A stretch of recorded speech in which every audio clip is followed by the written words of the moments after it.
She grabbed his arm in front of 400 people and told him to leave. Not quietly, not privately, loudly, deliberately, like she wanted every single person in that lobby to watch. And he let her. He stood there, worn suit, scuffed shoes, a weathered leather briefcase, and he let her finish every word. Because Ethan Carter had learned something a long time ago that Victoria Sterling never had. The person with the most power in the room never needs to announce it. What she didn't know, what nobody in that building knew, was that she had just humiliated the man who owned every desk, every floor, and every dollar under that roof. Drop a comment with the city you're watching from. I want to see how far this story travels. And if you want stories that actually make you feel something, subscribe and hit that bell. Let's get into it. The morning Ethan Carter walked into the headquarters of Sterling Global Systems, he was running 3 minutes late. Not because he'd overslept. Not because of traffic. He was late because his daughter Lily, 7 years old, gap-toothed and completely unaware that her father was about to do something that would make national headlines, had decided that Thursday was the day she absolutely needed her hair braided before school. Not a ponytail. Not a bun. Braids. With the little blue rubber bands. Ethan didn't know how to braid hair. He'd watched 4 YouTube tutorials the night before, and still managed to produce something that looked less like braids and more like a bird's nest after a windstorm. Lily had stood in front of the bathroom mirror, studied his work with the quiet, devastating seriousness that only a 7-year-old can manage, and then looked up at him through the reflection and said, "Daddy, it's okay. It still looks like love." He'd had to take a breath after that. He'd kissed the top of her head, grabbed his old briefcase from behind the door, and driven her to school in a car with 180,000 miles on it, and a heater that only worked if you hit the dashboard twice on the left side. He walked her to the front steps. He waved until she disappeared inside.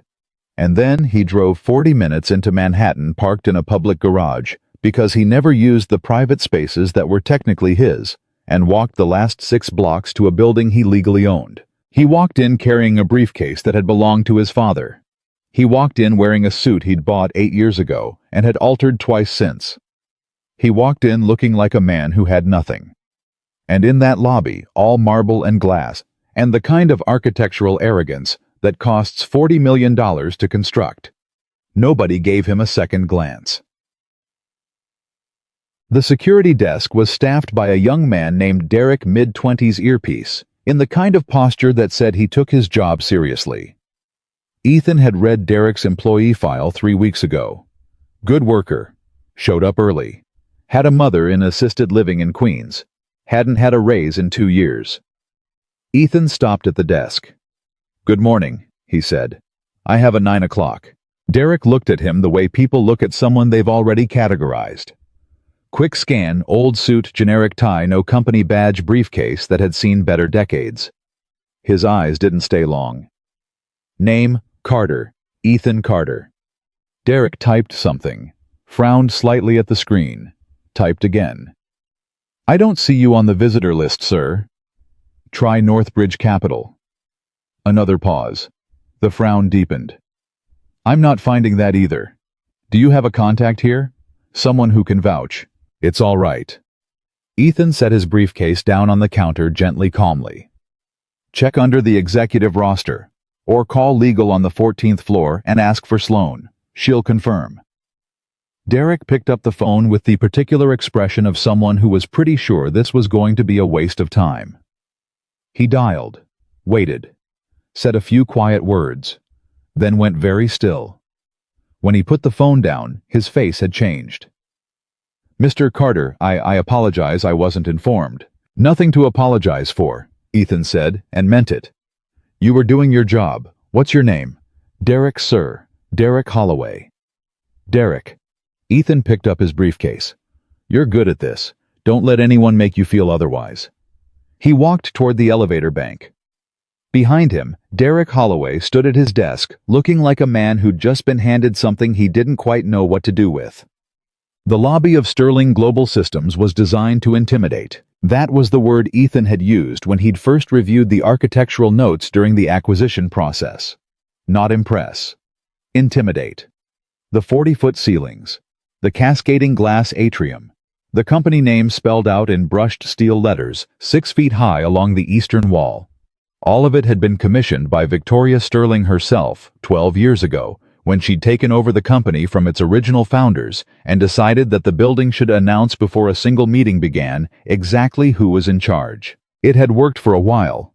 The problem was that the building kept getting more expensive to maintain the lobby, kept getting grander, and the actual business kept quietly bleeding out from the inside while Victoria polished the exterior. Ethan had spent 14 months reading every financial report, every board meeting transcript, every internal memo.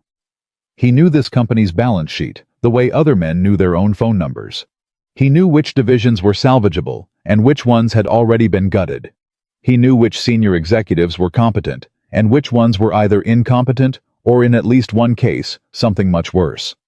He also knew that today was going to be complicated. He'd planned to arrive, confirm his presence with the legal team, proceed quietly to the boardroom on the 31st floor and begin the formal transition. Clean, professional, no theatrics. He pressed the elevator button and waited. That was when he heard the heels. Victoria Sterling moved through a room the way certain people do, like the room had been constructed specifically for her transit through it.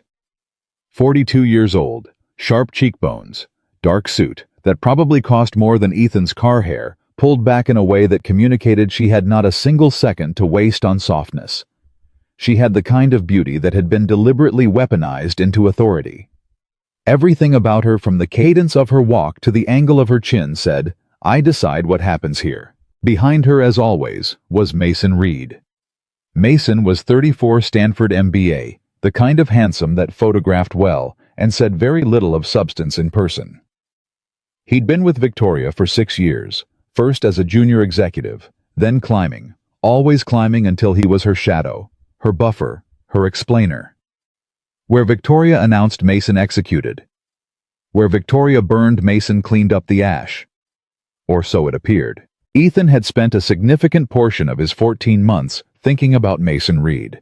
He was still thinking about him when Victoria Sterling walked across her lobby and stopped 12 feet from where Ethan stood waiting for an elevator. She didn't recognize him. Of course she didn't. There were no photographs of Ethan Carter in any publication. No LinkedIn profile. No conference keynotes. No TED Talks. Northbridge Capital had been structured deliberately to keep him invisible, a silent architect behind a series of shell companies and holding groups.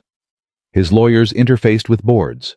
His representatives signed documents. Ethan himself existed to the outside world as almost nothing. What Victoria saw was a man in an old suit who did not belong in her lobby. She stopped. She tilted her head the way someone does when they've spotted something out of place on a shelf. "Excuse me," her voice carried. It was the kind of voice trained to carry. Ethan looked at her. "Who are you?" she said. "And why are you standing in my lobby like you have somewhere to be?" The elevator dinged. The doors opened behind him. Ethan didn't move toward them. "Good morning," he said. Victoria's eyes moved over him the way an appraiser assesses something and immediately decides it isn't worth the appraisal. "Security was supposed to be screening walk-ins this morning. We have a sensitive internal meeting." She looked past him toward Derek's desk. "Who let this man in?" "He said he had a 9 o'clock. Derek said from across the lobby, his voice carrying less certainty now. "I called up to legal, and they said, I'll handle it." Victoria took 2 steps forward. Behind her, Mason Reed had already pulled out his phone typing something, and Ethan noticed as he noticed everything that Mason had gone slightly pale. "Sir." Victoria's voice was smooth and cold, the temperature of marble. "I don't know what you were told or by whom, but this is a private corporate facility. Whatever brought you here today, I assure you, can be handled elsewhere." "I appreciate that," Ethan said. "Good, then. But I'm exactly where I'm supposed to be." Something shifted in Victoria's expression. Not quite anger yet. Closer to offense. The mild, genuine offense of someone who is not accustomed to being contradicted in their own building. "Do you have any idea who I am?" she said. "Yes," Ethan said simply. "Then you understand that when I tell you this meeting cannot be interrupted." "I'm not here to interrupt anything," Ethan said. "I'm here to finish something." Victoria looked at him for a long, assessing moment. Then she made a mistake. Not a small mistake. Not a recoverable mistake. The kind of mistake that people replay for years afterward, not because it was dramatic in the moment, but because of what it revealed. She turned around. She turned around to face the 30, 40, 50 employees who had gathered at the edges of the lobby, people coming off elevators passing through. Stopping the way. People stop when they sense that something is happening that they shouldn't be watching but cannot look away from. And she addressed them, not him. "This," she said, gesturing toward Ethan with a precision that was almost elegant, "is what happens when you don't maintain standards. When you let people walk in off the street because someone at the desk didn't do their job." She said it pleasantly. She said it the way people say things when they want the cruelty to read as common sense. "We have values here. We have a culture. And that culture does not include entertaining people who don't belong." She turned back to Ethan. "Security will walk you out." The lobby was completely silent. Ethan looked at her. He looked at Mason Reed, who was still on his phone, who had not looked up, whose jaw had gotten tight in a way that had nothing to do with secondhand embarrassment. He looked at the employees along the edges of the room. Some of them were staring at the floor. One young woman near the reception desk had her hand pressed flat against her sternum, like she was trying to hold something in. A man in his 50s, heavy-set building maintenance, from the look of his uniform, was staring at Ethan with an expression that said, "I'm sorry. I know what this is. I'm sorry." Ethan looked at all of it. And then he did something that nobody in that room expected. He smiled. Not a mean smile. Not a smile designed to communicate victory or contempt. A real one. Small. Quiet. The smile of a man who has just been handed exactly what he needed by someone who had no idea she was giving it. He reached into his jacket pocket and removed his phone. He dialed. "Daniel," he said when the line picked up. "Are you in the building?" A pause. Then, "We're in the garage, sir. Ready when you are." "Come up," Ethan said. "Bring everyone. We'll do this in the lobby." He hung up. He looked at Victoria. "Thank you," he said, "for gathering everyone." Victoria's eyes narrowed. "What did you just—" "I'd been planning to do the formal announcement in the boardroom," Ethan said. 31st floor. Nice and private. Official. Boring." He glanced around the lobby. "But since we're all here, who are you?" Victoria said, and something had changed in her voice. Something behind the authority had shifted the way the ground shifts before you feel the rumble. Ethan looked at her. "I'm the reason," he said, "that the lights stay on in this building." He'd known for a long time what had happened to him and to the company he'd given years of his life to build. He'd been 28 when he co-founded it, a scrappy, undercapitalized AI startup in a rented office in Austin with two friends he'd known since college, Marcus Webb and James Cho. He'd trusted them the way you trust people who've been in the trenches with you, who know what the all-nighters feel like, who've watched you cry at your desk over a failed demo and brought you coffee and said, "We'll get it, we'll get it." They'd gotten it. Eventually they'd gotten it. The technology was real. The applications were real. The interest from larger players was real. And 18 months in, with a Series B closing, and a valuation that had jumped 6 times in a year, it should have been the beginning of everything. Instead, Marcus and James sold the company. They did it without telling him. They did it over a long weekend when Ethan was in Houston because his father had suffered a cardiac event and was in the ICU, and Ethan had driven through the night to be there and had sat by his father's bed for 3 days, barely sleeping, barely eating, believing with every available piece of himself that what waited for him back in Austin would still be there when he returned. It wasn't. The documents had been signed. The sale had been structured to dilute Ethan's shares below the threshold required for his consent. There were lawyers involved who had spent considerable time ensuring that everything was legal. It was legal. Every inch of it was legal. It was also the most complete betrayal of his life up to that point. He'd sat in the parking lot of the hospital on the day his father was released and stared at the email from Marcus for 45 minutes. Just stared at it. His father had come out in a wheelchair, spotted him through the window, seen his face, and known immediately that something had broken. His father was a man of few words, a retired machinist from Ohio, who communicated primarily through actions and silences, and occasionally a hand on the shoulder. He'd walked, shuffled, technically still recovering, to the passenger side of the car, gotten in, and said nothing for 20 minutes as Ethan drove. Then he'd said, "Tell me." Ethan had told him. His father had listened without interrupting. When Ethan finished, there was a long silence.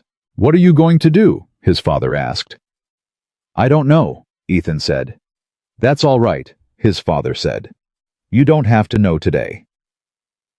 6 months later, Ethan's father died of a second cardiac event in his sleep in the house he'd lived in for 30 years. He left Ethan the house, a modest savings account, and the leather briefcase, the one he'd carried every day to the plant for 22 years.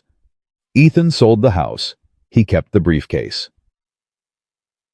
There were also things that happened in that year that he didn't talk about publicly, that he barely talked about at all. Not because he was ashamed, but because some things belong to you and not to the story people tell about you later. His marriage ended. It had been ending before the betrayal. Honestly, he and Claire had been struggling for a year. Two people who still loved each other, but had become strangers in the shared geography of their daily life. The startup had consumed him. She'd tried to tell him that, and he'd heard her, but hearing and changing are not the same thing.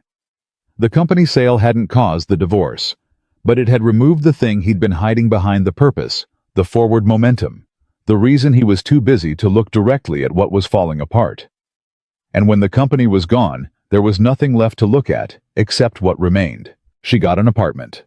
He got Lily a one-bedroom in Hoboken, and the recognition that he had in the space of 9 months managed to lose almost everything. He was 30 years old. He was starting over. The thing about starting over, that people don't tell you, the thing that the triumphant comeback narratives tend to elide in their hurry toward the redemption arc, is how quiet it is. There's no soundtrack. There's no montage. There's just you and the ordinary hours and the work of putting one thing down in front of the other. Ethan had gotten a regular job contract, software development. The kind of work that paid decently, required no visibility, and could be done mostly from home, which mattered because Lily was 3, and childcare cost more than his rent, and he was determined to be present for every moment of her life that he could manage. He cooked her dinner every night. He read her books at bedtime until she fell asleep. He sat on the floor of her room on Saturday mornings and built block towers with her. And when she knocked them down, which she always did, gleefully, dramatically, with the particular joy of a toddler, destroying something he started again. Without complaint, without frustration, just quietly started again. I was learning something about himself in those years. Something that the company and the betrayal and the divorce had stripped him down to, finding that he was at the core of him, not a person who needed to be seen. He'd thought he was. He'd thought the startup, the recognition, the trajectory, he'd thought he needed all of it. He didn't. He needed the work. He needed to build something real. He needed to know at the end of the day that what he'd done was solid and honest and his. The rest was noise. The money was different. He'd thought for a long time that he didn't care about money. He'd been wrong. What he actually didn't care about was displaying money, the cars, the suits, the lobbies. But money as a tool, money as a lever, money as a way to control a situation, rather than be controlled by it, that he understood. He'd understood it better, in fact, after he'd had none of it than he ever had when he'd been flush with venture funding. Northbridge Capital had started as a spreadsheet on a second-hand laptop. He'd used his savings. He'd been careful. He'd identified undervalued tech companies, not the flashy ones, not the ones on magazine covers, the ones with real underlying technology that had been mismanaged into decline. He'd learned everything he'd failed to learn the first time around about corporate structure, about board control, about how to construct a deal so that the protections were airtight. He made no public moves. He used lawyers for everything. He reinvested every return. He did this for 4 years, then 6, then 8, while also working, while also raising Lily, while also rebuilding himself into something that didn't need to announce what it was. Sterling Global Systems had been on his radar for 3 years before he started buying. He knew the company. He'd known it from its founding, because the founders had been classmates of his, and he'd watched it grow into something legitimate, an AI integration company, with genuinely strong patents, real enterprise clients, and the kind of technical foundation that could support a much larger structure if it were managed correctly. Victoria Sterling had been managing it for 9 years. She was smart. He'd never underestimated that. She was strategically capable in certain specific ways, and she had an instinct for positioning and narrative and the performance of corporate power that had served her well in the early years of her tenure. But she'd also surrounded herself over time with people who told her what she wanted to hear, and this was the critical failure, allowed herself to believe that the story she was telling about the company and the reality of the company were the same thing. They weren't. The patents were being underutilized. 2 of the 3 most profitable divisions had been slowly drained to fund pet projects. The engineering talent was leaving quietly professionally for competitors who paid better and treated them with more respect. And no one was sounding the alarm, because sounding the alarm around Victoria Sterling was not a thing that happened without consequences. And then there was Mason Reed. Ethan had flagged Mason Reed's financial patterns 14 months ago, and what he'd found had taken him a while to fully map because it was genuinely sophisticated. Mason was not stupid. He was not obviously corrupt. He was the kind of person who understood exactly how much he could take without being noticed, and who had structured his taking carefully enough that it looked in any individual instance like a judgment call.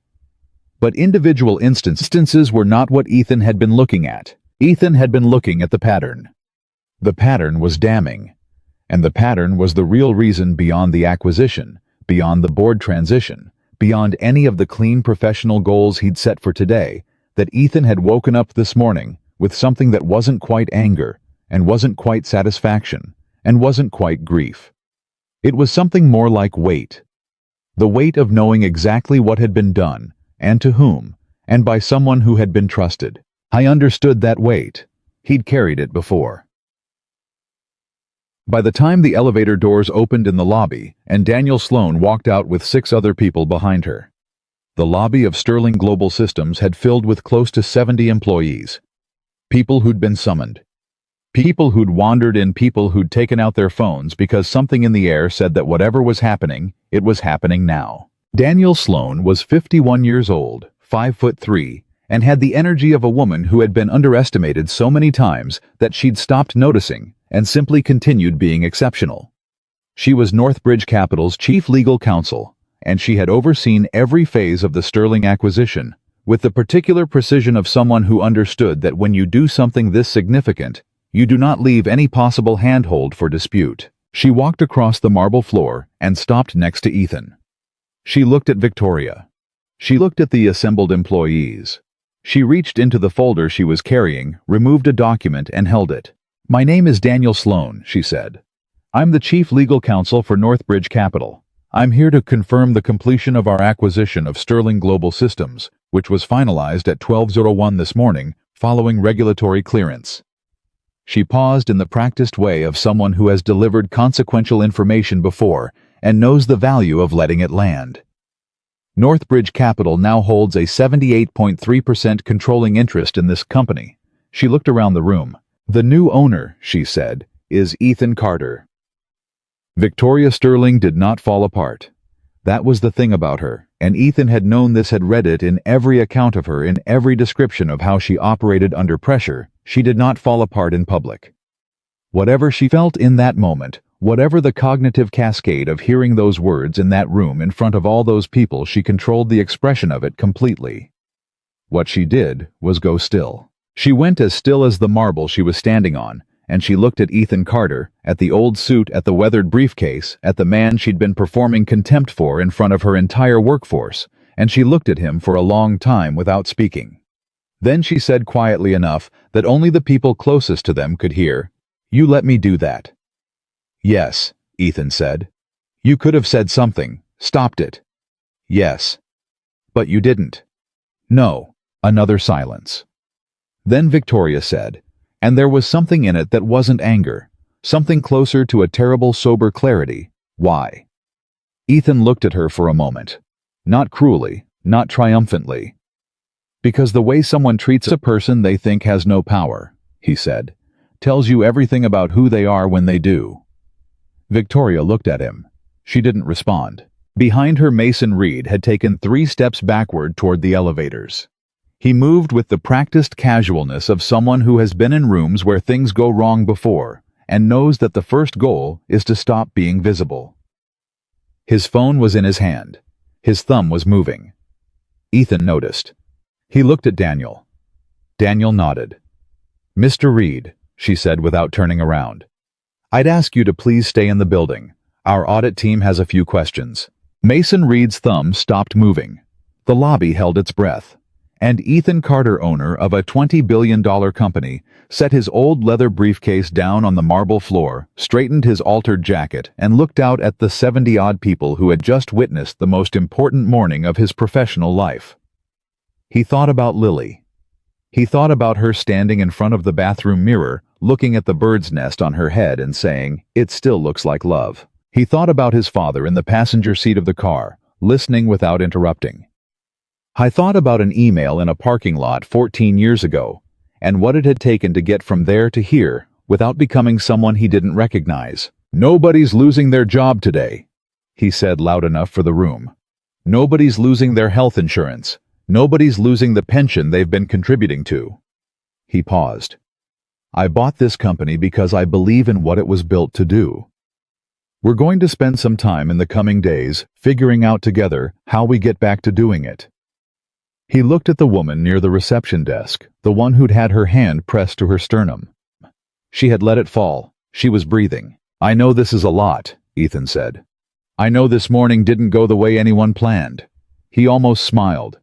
"It didn't go quite the way I planned either." Someone in the back of the room laughed, a short, surprised, genuine laugh, the kind that comes out when the tension in a room breaks and your body doesn't know quite what to do with the relief. "Go back to work," Ethan said. "We'll have a formal all-hands by end of week. Between now and then, if anyone has questions, Daniel's team is on 14. He picked up his briefcase. "That's it." He walked toward the elevator. Derek Holloway was still at the security desk as Ethan passed. Derek started to say something, an apology probably, or an explanation, or whatever comes out of a person's mouth when they realize they've been standing at the crossroads of history and didn't know it, but Ethan shook his head slightly. "Nothing to say," Ethan told him. "Do me a favor, though." "Yes, sir." "When you do your performance review next month, and I'll make sure there is one, bring up the raise. You've been waiting long enough." Derek stared at him. The elevator opened. Ethan stepped inside. The doors closed. And in the lobby of Sterling Global Systems, 70-something people stood in a silence that wasn't empty at all. It was full of something, full of the reverberating fact of what had just happened, of what it meant, of what it said about the difference between the power people display and the power people actually carry. Victoria Sterling stood in the center of it. She had not moved. She was still looking at the elevator doors. And Mason Reed, 2 steps behind her, had gone the particular color of a man who knows that the audit team on 14 is not going to find things that will go well for him. Outside, 6 blocks away, in a public parking garage, Ethan's car sat with 180,000 miles on it and a heater that needed 2 taps on the left side of the dashboard. Tonight, he would drive home. He would make Lily dinner. He would read her a book. He would sit on the floor of her room, and if she wanted, build something with her. And whatever she built, whether it stood or fell, he would be there. He was always there. That was the thing about Ethan Carter, that no financial report, no acquisition document, no board transition could capture, and no lobby could diminish. He had always in the end known exactly what mattered, and it had never been the lobby. The elevator doors closed, and Ethan was alone. For exactly 4 seconds, he let himself feel it, the weight of the morning, the adrenaline draining out through the soles of his shoes, the faint trembling in his hands that he'd kept perfectly still in front of all those people. 4 seconds. That was his rule. You got 4 seconds to be human, and then you went back to work. He pressed the button for the 31st floor. His phone buzzed.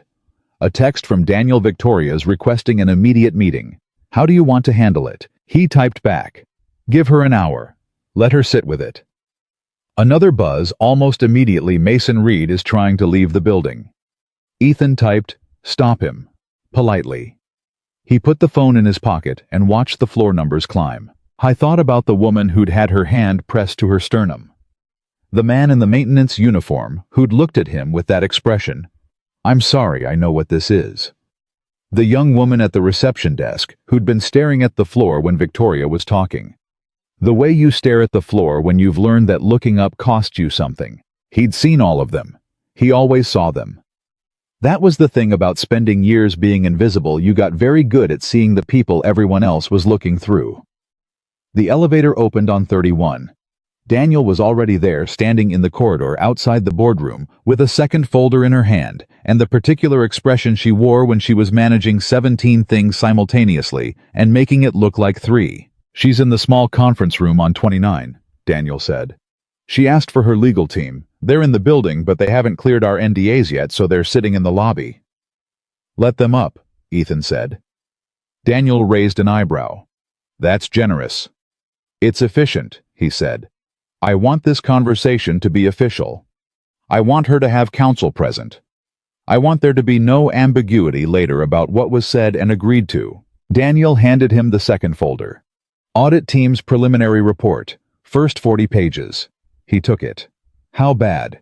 She looked at him, the way people look at someone, when the answer is bad enough that they want to prepare you before they say it. "There are 3 separate subsidiary accounts that shouldn't exist. At least 12 million, possibly more, moved in ways that are going to require forensic accounting to fully untangle." She paused. "Mason Reed's fingerprints are on 2 of them. The third is more complicated." Meaning it's structured to look like it points somewhere else." She met his eyes. "We'll know more in 72 hours. Ethan nodded. He walked into the boardroom and sat down. He opened the folder and he read. He read for 45 minutes, the numbers and structures and paper trails that he'd already partly known about becoming on these pages precise and specific, and no longer theoretical. He read with the stillness he'd developed over years of doing hard things quietly. The stillness that people sometimes mistook for calm, but was actually something different. It was clarity. The kind that comes after you've already decided what you're going to do, and you're simply confirming with each new piece of evidence that you've decided correctly. When he closed the folder, he sat for a moment with his hand flat on the cover. Then he picked up his phone and called a number he hadn't dialed in almost 2 years. It rang 3 times. "Well?" said the voice that answered, low and scratchy and unmistakably familiar. "I figured this day would come eventually." "Hello, Gerald," Ethan said. Gerald Fitch was 70 years old, retired, and had spent 35 of those years as a federal investigator, specializing in corporate fraud. He and Ethan had met 6 years ago when Ethan was in the early stages of building Northbridge Capital and had needed someone who understood the mechanics of financial deception well enough to teach him what to look for. Gerald had done that gruffly and thoroughly over a series of lunches at a diner in Midtown that Gerald favored because, as he always said, you could think clearly in a place that didn't try too hard to impress you. "The Sterling thing," Gerald said. "It wasn't a question." "I need a referral," Ethan said. "Someone good, active, not retired." "How complicated?" 12 million visible, possibly more underneath." A pause. "Internal or external actors?" "Internal, senior level, well structured." Another pause longer. "There's a woman at the SEC's enforcement division, Layla Marsh. You didn't get her name from me." "I never get anything from you," Ethan said. He could hear Gerald almost smile through the phone. "How's your daughter?" "She told me this morning that my attempt at braids still looked like love." Gerald did smile now. Ethan heard it clearly. "Smart kid." "She is," Ethan said. "I'll let you know how it goes." He hung up and sat quietly for a moment, with the silence of the 31st floor boardroom around him. Through the windows, he wasn't looking at them, but he was aware of them, was the skyline of a city that had watched him fail, and then watched him disappear, and then had no idea he'd been coming back. That was the thing people never fully understood about the years between his first company and now. They thought it was a story about patience or strategy or the long game of revenge. They'd say later in the articles he'd spend considerable energy trying to avoid being quoted in that he'd been playing chess when everyone else thought he'd folded. They'd make it sound calculated and cool and inevitable. It hadn't been inevitable. There had been a night, one specific night. Lily was 4. He'd gotten a rejection from a potential capital partner he'd been courting for 8 months. It was February. The heat in the apartment was working only intermittently, and he'd sat at his kitchen table at 11:30 at night, looking at his own reflection in the dark window, and the thought had come not for the first time, but more loudly than usual. What if you're wrong? What if you were always wrong about all of it? He'd sat there for a long time. And then Lily had appeared in the doorway of her room, 3 feet tall, hair in the cloud of tangles, it always was by morning, holding her stuffed rabbit by one ear. "Daddy," she'd said in the voice children use when they're not quite awake. "Hey, Bug," he'd said, "go back to sleep." She'd padded across the kitchen floor in her sock feet and climbed up onto his lap without asking and settled herself against his chest.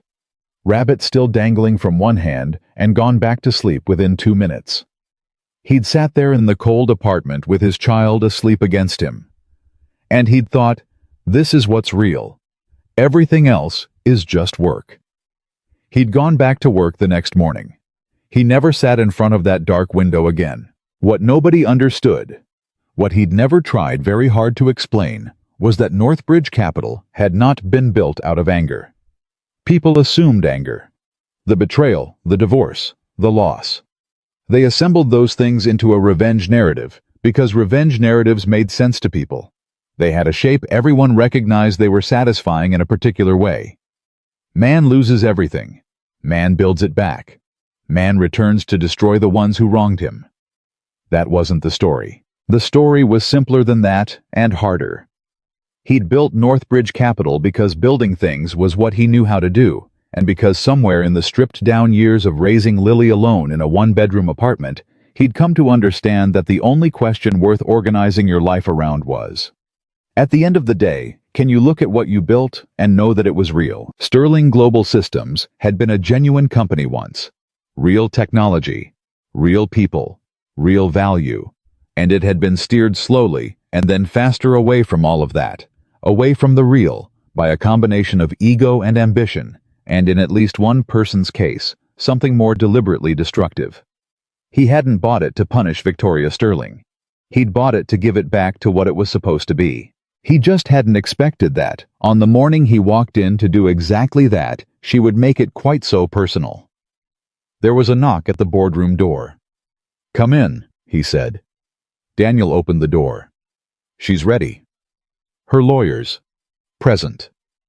Ethan straightened his jacket, the same altered jacket he'd worn into the lobby an hour ago, the same one that had told a woman with 42 floors of glass and steel behind her that he was no one, and stood up. "Let's go," he said. The conference room on 29 was smaller than the boardroom, which was intentional. Daniel had chosen it.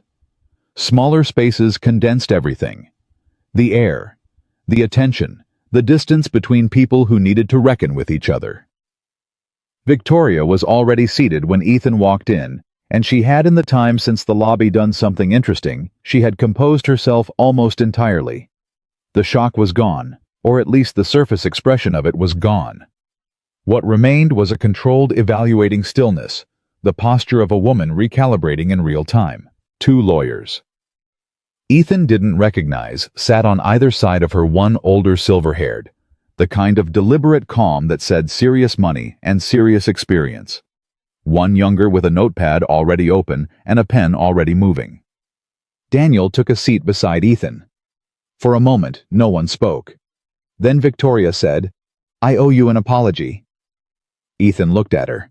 "What happened in the lobby?" she said. "The way I spoke to you, in front of the staff." She held herself very straight, and he could see what it cost her, not the apology itself, but the specific geography of it, the fact that she was saying it across a table to a man she'd publicly dismissed. "It was wrong, and I am sorry for it." "I appreciate that," Ethan said. "But I need you to understand," she continued, and her voice took on the edge of someone who is apologizing and simultaneously preparing a counter-argument, that what happened in that lobby was the result of a context I was not given. I was told there would be no external visitors this morning. I was told the transition wouldn't begin until the end of the week. I was operating on information. Victoria. He said it quietly, not unkindly. She stopped. I'm not here to argue about the lobby, he said. That's done. What I'm here to talk about is the company. The older lawyer leaned forward slightly. Mr. Carter, before we proceed, I want to establish... Warren Wright, Ethan said. The lawyer blinked. I'm sorry. Warren Ashby. You represented the original Sterling Family Trust in the 2018 recapitalization. You also handled the employment litigation in 2020, the class action that was settled for what was it, 11 million. He looked at the man pleasantly. I've read a lot of documents. Warren Ashby sat back an inch. The younger lawyer's pen had stopped moving. Victoria was watching Ethan with an expression he hadn't seen on her before. Something that might have been underneath everything else, a form of respect she didn't want to be feeling. The audit team, Ethan said, has been on site since 6 this morning. They have access to all financial systems. That access was provided as part of the acquisition agreement your client signed in her capacity as CEO in March. He opened his folder on the table. We have identified significant financial irregularities. I want to be very specific about what I mean, because the word irregularities can mean a lot of things, and I want us all to be in the same room with the same understanding. He turned to a page in the folder and slid it across the table. Victoria looked at it. She looked at it for a long time. Then she looked up. And for the first time since the lobby, since the composed stillness, she'd assembled in this conference room, something broke through. Not dramatically, just a crack. A small fracture in the expression of certainty. I didn't know about this, she said. I know you didn't, Ethan said. Then why? She stopped herself. Started again. If you know I didn't, why are we sitting here? Because not knowing, he said, isn't the same as not being responsible. She absorbed that. You've been running this company for 9 years, he said. These accounts were opened 6 years ago. The movements began 4 years ago and escalated significantly in the last 18 months. He paused. Someone was doing this in your building using your infrastructure with access levels that required either your direct authorization or an extraordinary failure of oversight. Victoria's jaw was tight. You're saying one of my people did this? Yes. Who? Ethan looked at her steadily. You already know. She went very still. I've been watching this company for over a year, he said. I've read 14 months of internal communications board minutes, financial reports, performance reviews, contract amendments, and interdepartmental correspondence. I know who has what access. I know who proposed what changes. I know who restructured which subsidiary and when. He let that sit for a moment. You know too. I think you've known or suspected for a while. I think you chose to not follow that thread all the way to the end, because Mason Reed is very good at being the person between you and the parts of the operation you don't want to look at directly. The silence in the room was different now. It was the silence of someone confronting a truth they've been circling for a long time. Victoria Sterling looked at Ethan Carter across the table, and what she said next was not what he'd expected. He said you'd do this, she said. Ethan frowned. I'm sorry, Mason. Her voice was controlled, but only barely. 3 weeks ago, he told me that there was a potential hostile buyer who had been accumulating shares. He said it was a corporate raider, his word raider, who would come and fire everyone, gut the company for its patents, and leave the carcass. She paused. He told me we needed to put up defenses. He drafted a poison pill provision. I approved it. Ethan was quiet for a moment. He had already seen the filing, Daniel said from beside him quietly. He knew who Northbridge Capital was. The provision was approved by Victoria before she was aware of the full picture. He was covering himself, Ethan said. More than that, Daniel said. Ethan looked at her. He was using the acquisition threat, she said carefully, to accelerate the timeline on the accounts. Some of the largest movements occurred in the 3 weeks after he gave Victoria that briefing. Victoria made a sound that was not quite a word. Her hand on the table closed slowly into a fist. He used me, she said. Flat. Factual. The voice of someone removing the last of their illusions about something. Yes, Ethan said. He told me you were the threat. She looked at the folder on the table. At the numbers that represented in abstract form, years of damage done to something she'd believed she was protecting. And the whole time the threat was already inside, Ethan said. The room held all of that. And Ethan looked at Victoria Sterling, at the woman who had humiliated him in a lobby 2 hours ago, who had stood in front of her entire company and used him as an object lesson, and he felt something he hadn't anticipated feeling. Not forgiveness. It was too early for that word, and he wasn't sure it was his word to give. But something adjacent to understanding. The understanding that people make their worst decisions from inside incomplete information, and that the version of Victoria Sterling, who had grabbed his arm in the lobby, had genuinely believed she was protecting something. She had been wrong. She had also been manipulated into being wrong. That didn't excuse it. But it changed its shape. Here's what I need from you, he said. I need your full cooperation with the forensic audit. That means access documents, communications, everything. I need you to be available for interview by our legal team and possibly by external investigators. And I need you to understand that while all of this is happening, your authority as CEO is on pause. Victoria looked at him sharply. Interim management will report to Daniel, he said. The company keeps running. Employees keep their positions. Operations don't stop. He paused. What stops is the structure that allowed this to happen. We rebuild that structure correctly, with the right people, in the right roles, with oversight mechanisms that are actually independent. And then we see where we are. And me, Victoria said. Where do I am in that picture? I don't know yet, Ethan said honestly. That depends on what the audit finds and what it doesn't find. It depends on how this cooperation goes. He held her gaze. I'm not trying to destroy you, Victoria. I'm trying to figure out what actually happened here, and then I'm trying to fix it. Whether you're part of that fix depends on you. A long silence. Warren Ashby was writing something on his notepad. The younger lawyer was very still. Victoria looked at the table. How was the one person, she said mostly to herself, that I trusted completely to tell me what I didn't want to look at? Her voice was very even, but underneath the evenness, there was something that sounded like the specific grief of someone who has just located the precise point where they went wrong, and can see very clearly everything that proceeded from it. I thought that made him invaluable. I thought trusting someone that completely was strength. She stopped. It wasn't, was it? She said. It wasn't a question. No, Ethan said. It wasn't. She nodded once. A small, very private nod, like something being settled internally. I'll cooperate, she said. Fully. Ethan nodded. He stood. Daniel stood beside him. The lawyers began gathering their things, the ordinary small motions of meeting ending. Mr. Carter, Victoria said. He looked at her. In the lobby. She met his eyes. You knew what you were walking into. You knew I didn't know who you were. You could have identified yourself the moment I approached you, before any of it happened. Yes, he said. You didn't. No. Why? She said.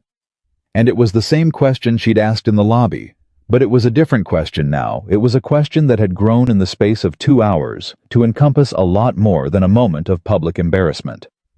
It was a question about choices and about what a person decides to do with the information they hold. Ethan was quiet for a moment. When I walked in this morning, he said, I wanted to give you the chance to be the person you could have been if you hadn't known I was coming. He paused. People are different when they think no one important is watching. That difference tells you something true. Victoria looked at him for a long time. And what did it tell you? She said. That you've been performing this role, he said, for so long that I'm not sure you know anymore where the performance ends and you begin. He said it without cruelty. He said it the way a doctor says a hard thing as information rather than judgment. That's not irredeemable, but it is something that has to change. He picked up his folder. We'll be in touch, Daniel said. They left. In the elevator on the way up to 31, Daniel said, She took that better than I expected. She's smarter than she looked in that lobby, Ethan said.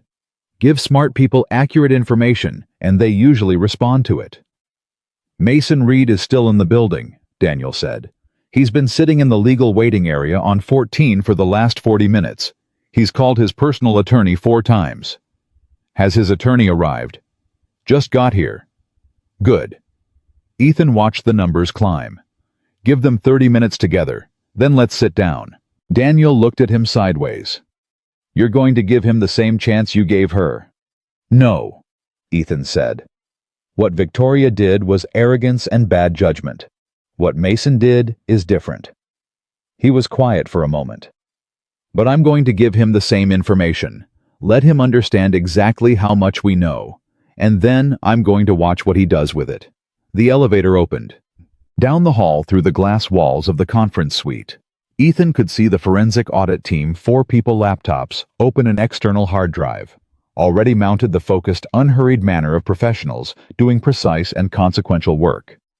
One of them, a young woman with red-framed glasses and a yellow legal pad covered in handwriting, looked up and caught his eye through the glass and gave him a brief professional nod. He nodded back. He went into the boardroom. He sat down. He picked up his phone and saw among the 17 notifications that had accumulated in the last 2 hours. One text from a number he didn't have, saved an Austin area code, a name he hadn't heard from in 10 years. Heard the news. Northbridge, Sterling. Had to be you. Call me if you want. It was signed with a first name only. James. James Cho. One of the 2 people who had signed Ethan's company out from under him on a weekend when his father was in a hospital bed. Ethan read the message. He put the phone face down on the table. He sat with that for exactly 4 seconds.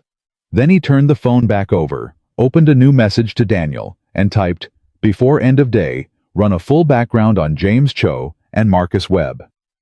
Current positions, current holdings, any intersections with Sterling or Reed in the last 3 years." He sent it. He folded his hands on the table. I thought about the word intersections.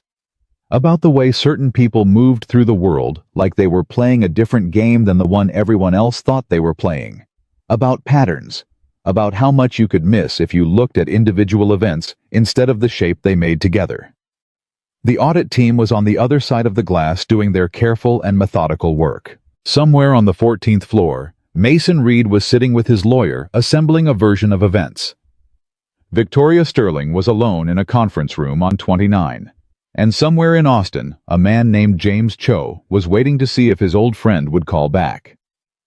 Ethan Carter sat in the boardroom of the company that was now his in the suit he'd worn for 8 years, with the weathered briefcase on the table beside him that had belonged to his father. I thought about what it meant that James Cho had heard the news fast enough to send that message. He thought about the word intersections. He thought about Mason Reed's 14 months of careful financial dismantling, the specifically structured sophistication of it. The kind of sophistication that required not just intelligence, but knowledge. Knowledge of the company's systems, of its vulnerabilities, of the specific places where money could move quietly. The kind of knowledge you'd have if someone who'd built companies before was telling you exactly where to look. The kind of knowledge that would explain why the forensic accountants had found a third account. The complicated one. The one that was structured to look like it pointed somewhere else that neither Ethan nor Daniel had yet fully mapped. The kind of knowledge that would mean that the story of today was not the story of one bad actor in a position of trust. It would mean the story was older than that. It would mean the story went back 10 years. It would mean that the men who had sold Ethan's first company out from under him on a weekend when his father was in the ICU were not in fact simply in the past. Ethan's hands were completely still on the table. His face was completely still. Inside something had gone very cold and very quiet. Not fear, not anger, but the particular state of a man who has just seen the edge of something much larger than he was expecting, and who is deciding in real time whether he is ready to follow that edge all the way around. He picked up his phone. He opened Daniel's message thread. He added one line, "Prioritize it." He sent it. He set the phone down. He looked at the closed door of the boardroom, and beyond it, the glass walls of the audit suite, and beyond that, the floor numbers descending to 14, where a man whose name he'd been saying for months was waiting. All right, Ethan said quietly to the empty room. To no one. To himself. To whatever version of that 28-year-old in Austin was still somewhere inside him, still learning, still watching. Let's see how deep it goes. The call with Mason Reed's attorney lasted exactly 11 minutes. Ethan knew this because he checked his watch when it ended, an old habit from his startup days, when time was the one resource you could never manufacture more of, and every minute spent on the wrong conversation was a minute stolen from the right one. 11 minutes. In those 11 minutes, Mason Reed's attorney, a man named Philip Garrett, who had a reputation in New York corporate law that Ethan had researched 3 weeks ago and found to be substantial, had said essentially 4 things. That his client maintained his innocence, that his client welcomed the opportunity to clarify any misunderstandings, that his client had always acted in the best interests of Sterling Global Systems, and that his client would like to know specifically what evidence Northbridge Capital believed it had. Ethan had listened to all 4 things without interrupting. When Garrett finished, Ethan said, "Tell your client we'll meet in 30 minutes. Conference room on 31. Bring whatever he wants to bring." He hung up and looked at Daniel. "He's fishing," Daniel said. "He's panicking," Ethan said. "There's a difference. Fishing is calm. Panicking moves fast and asks a lot of questions." He stood up. "Get me the forensic summary on the 3rd account. Whatever they have so far." Daniel was already moving. "It's preliminary." "I know. Get it anyway." She left. Ethan walked to the window, not to look at the view, but because movement helped him think, and the 31st floor was long enough to walk the length of without going in circles. He had a particular way of processing when the information was this dense. He laid it out in sequence, not by what he knew, but by what he still needed to know. The gaps were always more important than the data. Anyone could work with what they had. The real work was mapping what was missing. He knew Mason Reed had moved money. That was established. He knew the accounts had been structured by someone with sophisticated knowledge of corporate financial architecture. That pointed either to Mason himself or to someone advising him. He knew James Cho had sent a message within hours of the Northbridge Sterling transaction becoming public record, which had been filed at 12:01 in the morning. James hadn't sent that message at midnight. He'd sent it at 9:47 this morning, which meant he hadn't been watching the filing databases. He'd heard through another channel. A faster channel. The question was whose channel? Daniel came back into the room with 4 pages still warm from the printer. Ethan read them standing up. He got to the 3rd page and stopped. He read 1 paragraph twice, then a 3rd time. "Daniel," he said. "I know," she said. "This account." He looked up. "The originating entity. Cascade Ridge Holdings," she said. "Incorporated in Delaware 18 months ago. The registered agent is a law firm in Wilmington." She paused. "We ran the firm. They represent 11 different holding companies. 7 of those are clean, 3 are dormant. 1 is active," Ethan said. "Is very active," she said. "And its primary registered beneficial owner through 2 layers of intermediary is a man named Marcus Webb." The room was completely quiet. Ethan set the pages down on the table. He had not said Marcus Webb's name out loud in a very long time. Not because it hurt exactly, had a specific texture, and what he felt when he thought about Marcus and James was something different, something older and more settled, the way a healed fracture feels different from the tissue around it without hurting the same way it once had. He'd processed that betrayal as thoroughly as he knew how to process anything. He'd put it where it belonged in the past, in the category of things that had made him who he was without being allowed to run who he was. But this was not the past. This was 18 months ago. This was now. This was Marcus Webb's money moving through Mason Reed's structure inside a company that Ethan had spent 14 months and a very significant portion of his net worth acquiring. "They knew," Ethan said. "It appears so," Daniel said carefully. "They knew I was coming for Sterling. They got inside first."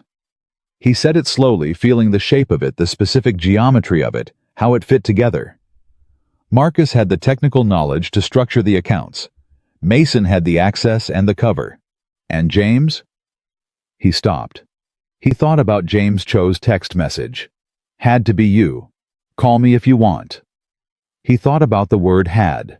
Not think, not wonder. Had. Past tense certainty. James sent me that message as an alert, Ethan said. Not to reconnect, as a warning, or a test, to see if I'd figured it out. Daniel was very still. That's a significant inference. Run his financials, Ethan said. Personal and corporate. Everything that touches Cascade Ridge or Mason Reed or Sterling in the last 3 years. I want it before the meeting. He looked at his watch. We have 22 minutes. She was already dialing. Ethan sat back down at the table and looked at the 4 pages and thought about a 28-year-old in Austin who had trusted 2 people completely, and about a 38-year-old in a Manhattan boardroom who had just discovered that the betrayal he'd believed was a chapter had actually been a continuing story that he hadn't known he was still inside. He breathed. 4 seconds. Then he straightened the pages and got back to work. Mason Reed walked into conference room 31 at 11:43 with Philip Garrett beside him and the posture of a man who had decided in the elevator on a specific performance. Ethan had seen the performance before, not from Mason specifically, but from the category of person. Mason belonged to the intelligent ones who understood that confidence was its own form of evidence, that if you acted like a man who had nothing to hide, some percentage of the people in the room would reflexively extend you the benefit of the doubt. Mason sat down across from Ethan and looked at him with the direct, even gaze of someone who had practiced looking directly at things. "Mr. Carter," he said, "I want to start by saying that I think there's been a significant misunderstanding, and I'm grateful for the chance to clear it up." "Mason," Ethan said. Mason waited. "I'm going to show you something," Ethan said, "and I want you to look at it carefully before you say anything." He slid the 4 pages across the table. Mason looked down. Garrett looked down beside him. Ethan watched their faces. Garrett's face was the more interesting one, because Garrett was a professional, and professionals were harder to read, but professionals also understood faster than anyone else when the evidence had a specific gravity that made certain positions impossible to maintain. Ethan watched Garrett read the 3rd page and saw the exact moment, a slight tightening around the eyes, a barely perceptible recalibration when the attorney understood that the story his client had presumably told him was not the complete story. Mason's face was different. Mason's face did something that Ethan had not anticipated. It went very still, very quickly, and then something behind the stillness shifted, and what Ethan saw briefly, maybe for 2 seconds before the performance reassembled itself, was not fear. Or not only fear. There was something else. Something that looked almost like relief. The relief of a man who has been holding something for a very long time. "Philip," Mason said quietly to his attorney, "could you give us a few minutes?" Garrett looked at his client with the expression of a lawyer who is calculating risk in real time. "Mason, I strongly advise 5 minutes, Mason said. "Please." A long pause. Garrett gathered his notepad, stood, looked once at Ethan and said, "Mr. Carter," in a tone that communicated several things simultaneously, then walked to the door and closed it behind him. The room was very quiet. Mason Reed looked at the pages on the table. Then he looked up at Ethan. "How much do you know?" he said. It was so different from the opening performance that it took a moment to register. The directness of it. The flatness. Like a mask being set down on a table. "Cascade Ridge Holdings," Ethan said. "Marcus Webb. The 3 accounts. The 18-month timeline. The coordination with the filing of the acquisition threat." He paused. "What I don't know completely yet is the specifics of your arrangement with James Cho." Mason closed his eyes. He closed them for 5 seconds, and in those 5 seconds, he seemed to be doing something internal that Ethan could almost feel from across the table.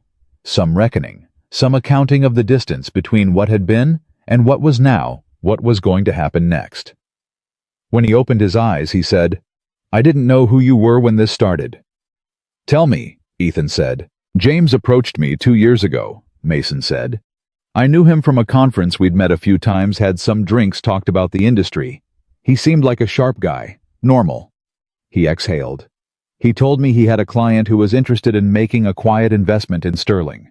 That the client wanted an internal contact to help identify undervalued assets and flag strategic decisions before they went public.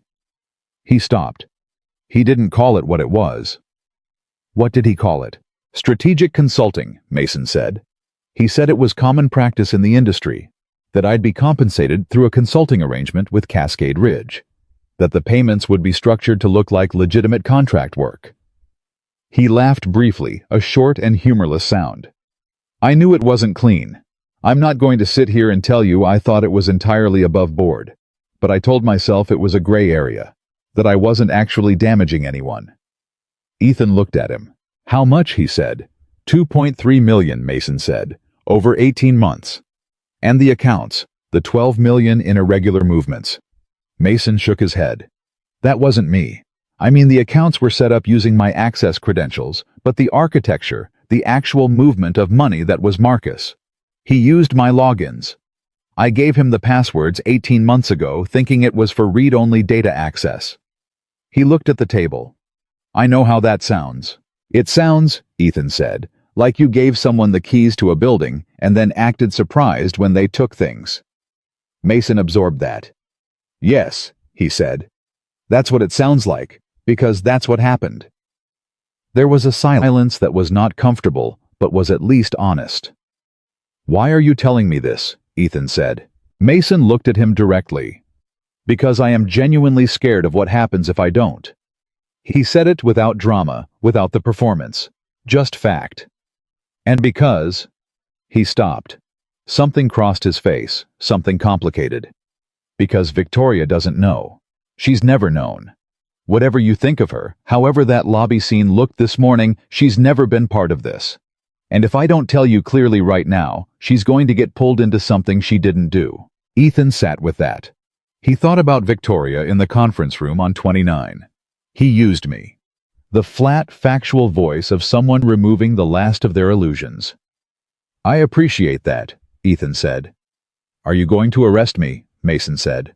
I'm not a law enforcement officer, Ethan said. But what you've described is securities fraud, breach of fiduciary duty, unauthorized access to financial systems, and potentially wire fraud. Those aren't my charges to bring. He paused. What happens next is going to involve people with actual authority to bring them. Mason nodded slowly. I'll cooperate. Completely. Completely. James Marcus, all of it. The full picture. He looked at his hands. I want it on record that I came forward, that I didn't make you dig for this. It will be on record, Ethan said. Mason Reed stood. He was 34 years old, and he looked in this moment considerably older, not in his face, but in his posture, the way a person carries weight once they stop pretending it isn't there. He walked to the door. He stopped with his hand on the handle. For what it's worth, he said without turning around. I looked you up after James first approached me. Your original company. What those two did to you. He paused. I thought at the time that it was unfortunate, but probably just how things worked. That the world was made of people willing to do whatever it took.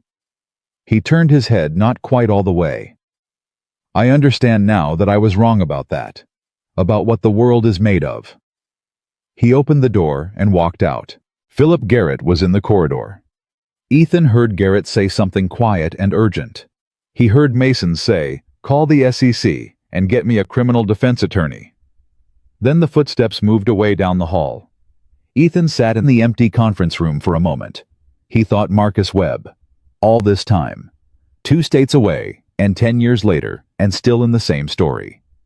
He thought about his father's briefcase on the table in the boardroom down the hall. I thought the world is made of people willing to do whatever it took. And the corollary, the thing Mason Reed had just figured out a decade too late, was that the world was also made of people who weren't willing to do whatever it took. Who had lines they didn't cross.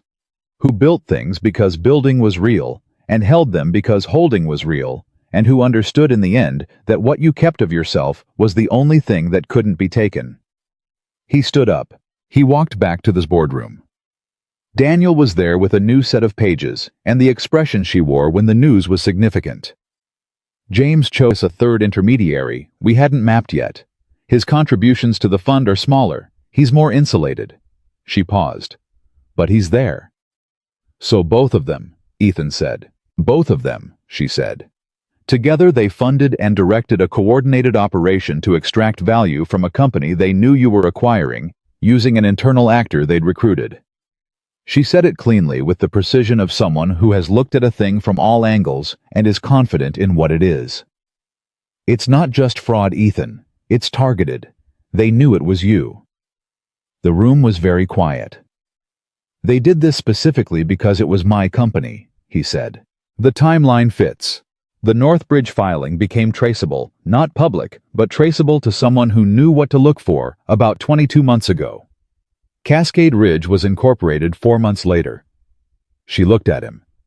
I think they saw you coming and decided to make sure there was as little left as possible when you arrived. Ethan stood very still, and then, not dramatically, not with any outward sign, something in him settled. Something that had been slightly off-center since the moment he'd read James Cho's text message that morning clicked fully into place. He had spent 10 years building Northbridge Capital in the belief that the first betrayal was behind him. He had built it carefully, quietly, not from anger, but from something cleaner. He had told himself, and believed it, that Marcus and James were a closed chapter. He had even been grateful for them in the way you can eventually be grateful for things that break you because of who you became on the other side of being broken.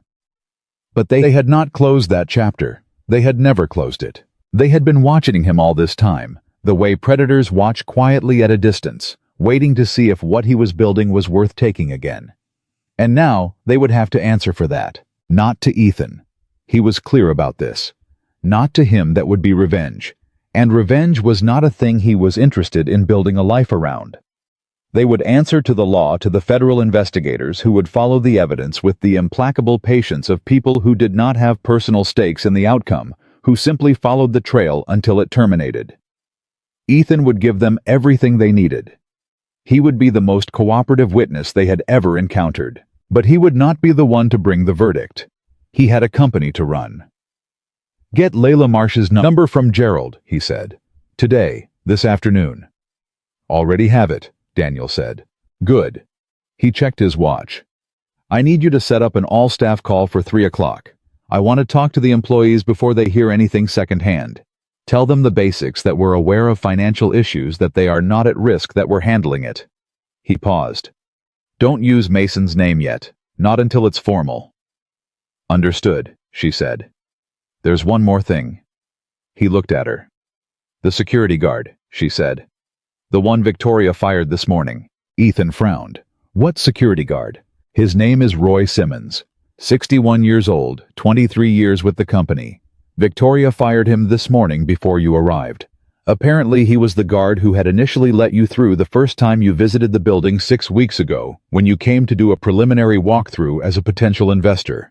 She found out this morning and fired him on the spot. Daniel's voice was very even. He has a daughter in college. He was 11 months from qualifying for his full pension. Ethan looked at her for a long moment. Where is he now? He said. Lobby level, she said. He's still in the building. He was waiting to sign his termination paperwork. Call downstairs, Ethan said. Tell him to wait.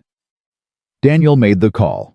Ethan was already moving toward the door. I took the elevator down to the lobby level, and Roy Simmons was sitting on a bench near the security desk. A heavy-set man in his 60s in the uniform he'd worn for 23 years, with a cardboard box of personal items from his locker, sitting beside him, and the particular stillness of a person who is waiting for the next bad thing to arrive and has run out of energy to brace for it.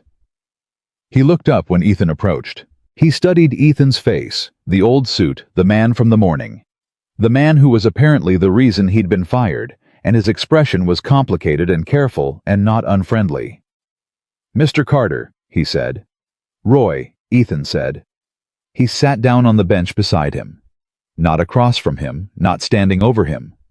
Beside him, the way you sit next to someone you want to talk to like a person.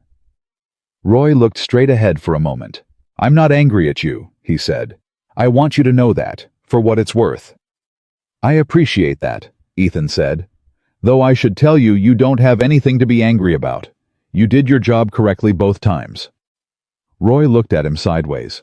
6 weeks ago when you came through. Ethan said.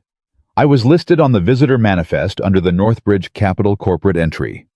Your job was to verify the entry and clear me through. You did exactly that." He paused. "This morning I wasn't on the immediate list, but you called upstairs and confirmed. You did exactly right." "Ms. Sterling didn't see it that way," Roy said. "Ms. Sterling is not currently the decision-making authority in this building," Ethan said. Roy was quiet for a moment. "Are you offering me my job back?" he said. He said it carefully, the way someone says a thing when they're trying not to want it too much. "I'm telling you," Ethan said, "that your termination this morning was not authorized by the building's ownership and is therefore void." He paused. "Your position is intact. Your pension timeline is intact. If you want to return to your post today, you can. If you need a few days, that's available too." Roy Simmons looked at Ethan Carter for a long time. And then he did something that Ethan had not expected. His eyes got wet. Not overflowing, he was not a man who cried easily. Ethan could see that, immediately, this was someone who had spent decades cultivating the particular composure of a man who holds the line, but wet in the way of someone who has been holding a weight that has just been lifted without warning. And the body, before the mind catches up, lets you know. 23 years, Roy said. "I know," Ethan said. "My daughter graduates in May," Roy said. "The pension." "You'll make it to May," Ethan said. Roy nodded. He reached down and picked up his cardboard box. He stood. "I'm going to put this back in my locker," he said.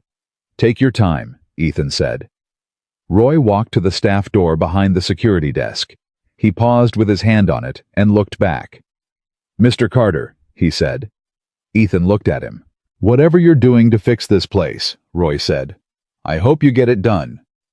Then he pushed through the door and was gone. Derek at the security desk had watched the whole thing. When Ethan stood and turned, Derek was looking at him with an expression that he immediately tried to make neutral and professional. "She fired him when she found out he'd let me through," Ethan said to Derek. "Not a question." "Yes, sir," Derek said. "When this morning before I arrived, about 40 minutes before you walked in," Derek said. "She found the visitor log from 6 weeks ago. She was—" He stopped. "She was very angry." Ethan nodded slowly. He filed that away, the specific information that Victoria had discovered Ethan's prior visit, and fired Roy Simmons 40 minutes before Ethan arrived, which meant that her behavior in the lobby, whatever else it was, had included an element of premeditation. She'd known someone connected to an acquisition threat had been in her building. She'd been primed. She'd been looking for a target. None of that excused it, but it added texture. "Derek," Ethan said. "Sir, if anything else happened this morning, anything you saw or heard that felt unusual, I want you to talk to Daniel Sloan's team on 14, voluntarily and freely. Whatever you say will be noted and respected." "Yes, sir," Derek said.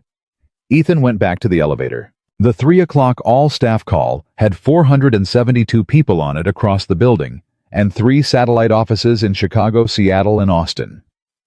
Ethan stood in front of the room's one camera in his old suit, with the briefcase on the desk beside him, and he talked to them the way he would have wanted to be talked to in the worst morning of his professional life. He told them the truth. Not all of it. Some of it was legally constrained. Some of it was still being established, but the shape of the truth, the texture of it. He told them the company had been damaged from the inside by people in positions of trust. He told them that damage was being identified and addressed. He told them their jobs were secure, their benefits were protected, and the pension fund had been verified intact that morning. He told them that in the weeks ahead, there would be changes to leadership and structure, and that every one of those changes would be communicated directly, clearly, and in advance. He told them he understood that change was frightening when you hadn't chosen it, that he wasn't asking them to trust him immediately. That trust was built over time through actions, and he intended to give them the actions before he asked for the trust. He told them one more thing. "I know that this morning was strange," he said. "I know what happened in the lobby, and I know that a lot of you watched it. I want to say something about that." He paused. "How someone is treated on the worst morning of their professional life tells you who this place is. And what I saw this morning, the woman at the reception desk who had her hand pressed to her chest, The man in maintenance, who looked at me like he was sorry. The people who looked at the floor because they didn't know what else to do with the discomfort of watching something wrong happen. Those things told me who most of you are. And most of you are good. He stopped. We're going to build something worth being part of, he said. I know you've heard that before. I know it sounds like a new owner speech. You can hold me to it. He ended the call. The room he was standing in held a silence that was, if not comfortable, at least real. Daniel handed him a bottle of water. He hadn't eaten since early morning. She knew this because she handed him half a sandwich from the tray that had been sitting untouched on the credenza for 3 hours. He took both. He ate the sandwich standing up, reading the latest update from the forensic team, and thought about Marcus Webb in Austin, reading the same SEC filing that James Cho had read that morning.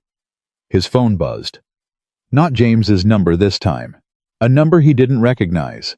A 512 area code. Austin. He stared at it for 2 rings. He let it go to voicemail. 60 seconds later, a voicemail notification. He played it on speaker low, Daniel beside him. A voice. Older than he remembered, rougher, but unmistakably the voice of someone who had spent years calculating odds. Marcus Webb. Ethan. A pause. I saw the filing. I know what you found. I know you know. Another pause longer. I need you to understand that James came to me. This wasn't my... The voice stopped. Call me. Please. The recording ended. Daniel looked at Ethan. Ethan looked at the phone. I thought about a weekend, 10 years ago, when his father had been in the ICU, and he'd been sitting at a hospital bedside, believing the world he'd built was still intact. He thought about an email in a parking lot. He thought about what Marcus Webb's voice had sounded like the last time Ethan had actually heard it in a phone call that had lasted 4 minutes and contained mostly silence, and one sentence from Marcus that Ethan had never forgotten. I'm sorry, but this is how it had to go. He thought about that sentence. This is how it had to go. As though betrayal were physics. As though choosing to hurt someone was the same category of thing as gravity. He pressed delete. He looked at Daniel. Send everything we have to Layla Marsh tonight, he said. Full package. All 3 accounts, the Cascade Ridge structure, Cho Webb Reed. Everything. Done, she said. And Daniel. She looked at him. Go home at a reasonable hour tonight, he said. This is going to be a long few weeks. Don't burn yourself out on day 1. She almost smiled. Says the man who hasn't sat down since 7 this morning.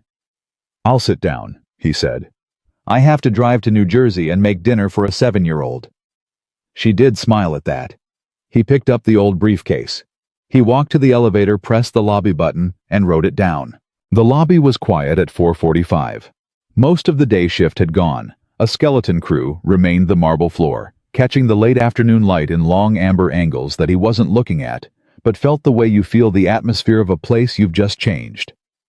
Roy Simmons was back at the secondary security station in his uniform, standing straight. He gave Ethan a brief professional nod as Ethan passed. Ethan nodded back.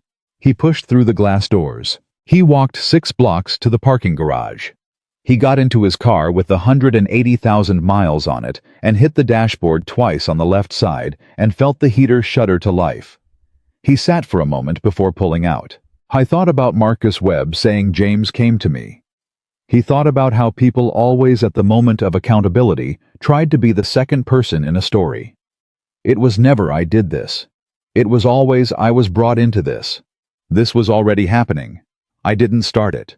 As though being second in line to do a harmful thing was meaningfully different from being first.